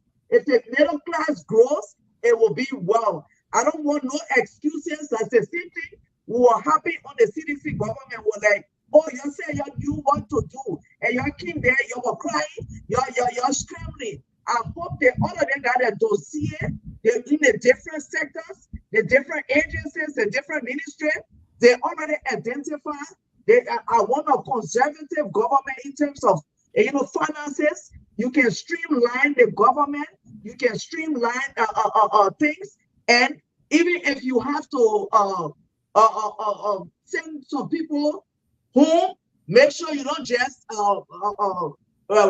send them home like that. Make sure that you transition them to learning new skills. The ones that are supposed to be retired, for them to be retired. But government does not have to be big. The country does not need, they just need the government to have the best atmosphere for the private sector to thrive. So we want comprehensive solutions as soon as I take over. We want no crying, because you told us you know how to fix it. I support the rescue team. I'm with the JMB team. I'm with them all the way here because hey, it's my choice. But we got to let them know we appreciate Amara. I don't care what anybody say. I appreciate Amara. Amara came in at the 11th hour and he delivered. We must give kudos to him. If you think that, oh yeah, oh he's so fast and stuff. Yeah, leave him alone. He already got his job. If he's helping, we need his help. We want his help. We welcome his help, and we appreciate his help. So we will not, pour him down and say, oh, he talked too fast or he did this. No, no, no, no. We're not going to do that. Anybody that is good for our, political or dispensation, we will welcome them. We will embrace them. We will acknowledge them. So in all, I thank you guys for inviting me, and I appreciate the time. Thank you, Queen. Thank you. We'll let you go. Have a good night. Thank you. Thank Yeah, you, good Queen. night. Thank you, Queen. It was a pleasure having you. Future appearances. All right. All right. Thank you. Yeah. Thank you. So yeah, Moses, man, listen. I think one of the most important things we can put forth here tonight is that President Bouaga elected, or President Bouaga elect, say he was a race car parked in a garage. That's a race car is a remarkable instrument. Of course. That moves laser fast. And it is my hope that irrespective of the 12 years, he's aged a little more.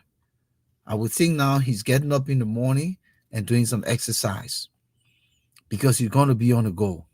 Of course. This first 100 days, it's not sleeping on the job. And 90% of the time, the old man is not sleeping. No, he has that kind listening. of look. Yeah. And so his eyes down, he's jotting down things when he's sitting in an audience. Now, don't get me wrong. He may slump back and fall asleep. But the truth here is God brought him to this position. Like I said, it is by God's grace that this man became president. When everyone couldn't stomach it and did not believe it, that he could be. Here's a man as broke as Henry Costa said this old man was, that he was doing almost everything for this man. You tell me, when a sitting government spent $50 million in campaign, the Unity Party did not bring regalia, they did not share beret, they were not giving money out. That is an indication that God's grace was upon the selection of this man to be president, or the election of this man to be president. So he needs to go back in his closet and ask God for guidance and for strength and for support and for deliverance. And when I use the word deliverance on the things that he promised he would do for Liberia. And time is of the essence. 6 years is by the snap of the finger. That is why those guys from the CDC can't believe it that 6 years came so fast. I think they were thinking 60. When you look at the number and you just add a zero, they thought they were going to be 60. Yeah. Lifetime president. And can you imagine? Like The person just can't believe that the 6 year gone, man. Yeah. So I'm hopeful that President Bouaga, and I'm not going to be saying elect, man. The man are President Bouaga will do his job. He will hold people accountable. He will formulate a government of people with substance, people with good character. One of the things I want to add before we go, our private sector should be the focus of this government. To increase our private sector, you can make our central government a little smaller but efficient, and we create systems that will be easily navigated for foreign investment to come to Liberia. No bottlenecks, no door between the president and investors, no door between the president's signature and investor. No bribing should go on in that gap.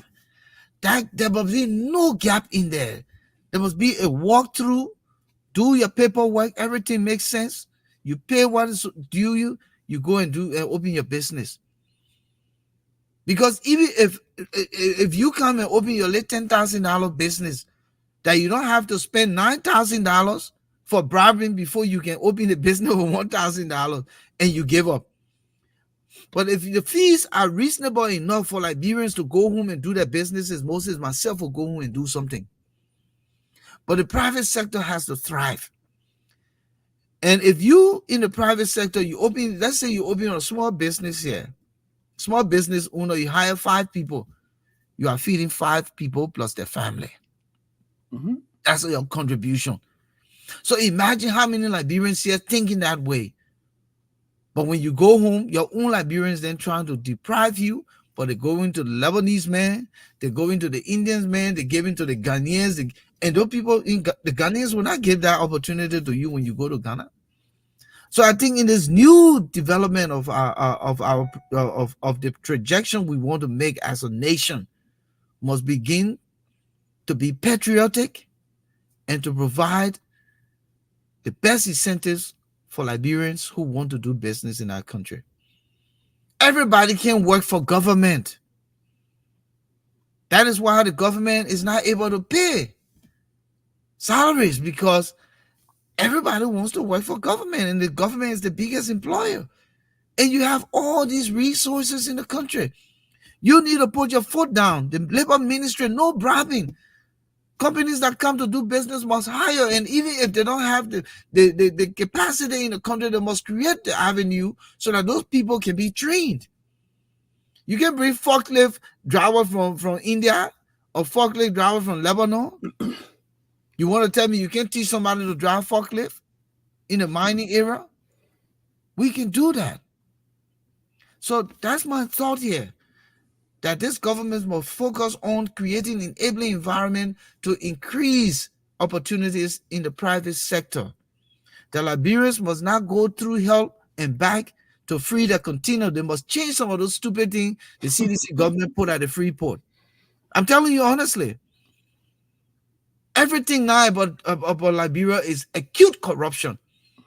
And President Bwaka needs to put his foot down from day one. All of the people he put in these places must be transparent. They must have some money in their pocket. They shouldn't come to government broke like Jefferson Koji and Acarious Gray them. They should come with some monies in their pocket. They must declare their asset so that we already know what they have. So when the lifestyle starts to become opulence, we're able to say, oh, no. This is corruption.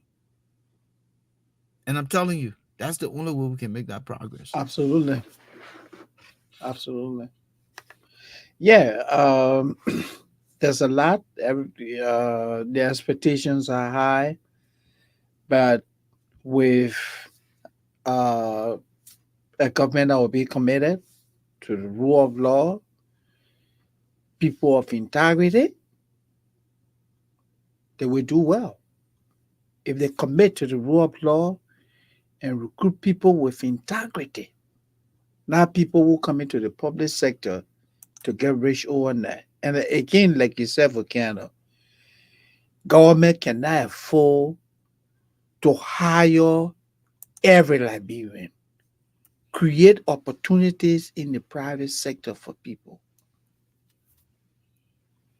Do not harmonize the people's salaries only because you want to create jobs for partisans of the UP. Don't do that. Harmonization is one of the key causations of the downfall of George Weah. Can you imagine, my man? The people had no certainty, Volcano. They go this month to the bank, they paid at 300. The following month they go, they say, oh, that 150. Oh. A month after that, oh, they say that $100. How do you live with such instability in your life? See? So Yeah. I think they can do it. It was indeed a great show. It was a pleasure being here. And so I want to say thank you again to our sister Queen for coming. It was a pleasure to have her. And thank you too, Volcano. It was indeed a great show. Thank you. Mhm. Let me shoot these people some recognition here. Manendo, thanks for joining us here tonight. Emmanuel Jackson, Flomo Livingstone, Thomas Awaji, good to see you guys here as usual. Tyrone Marshall, it was good having you. Duke Fearless, Hyena, Clyde Williams, it's good seeing you. Thank you for joining us here. Make the Issues Room a place where you can come hang out. Dr. Manis Sumo, always good to have those memory lanes coming in. Raymond Clark, good to see you as well, my brother. Hope everything is going well with you. We want to say thank you to Maria Gardell for showing up here tonight in the Issues Room. Tony and Brooks, of course, good to see you. Adiaha Umo, all the way in Australia, who always makes it a commitment to show up here. Jerry Doglee, good to see you. Come again, Milber K. Morris. It's a pleasure having you here with us tonight. We want to say thank you to Queen Abi for also showing up and joining us here. We'll be back here on Friday, God's willing. We say a big thank you to all of you. In fact, I heard that President-elect Joseph Boaga will be celebrating his birthday on Thursday, November 30th. That's what I heard. So it's another big celebration. But we'll be back here December 1st on Friday. My name is Volcano Shelton on behalf of Moses and Alphonso. Thank you for hanging out with us. Have a good night.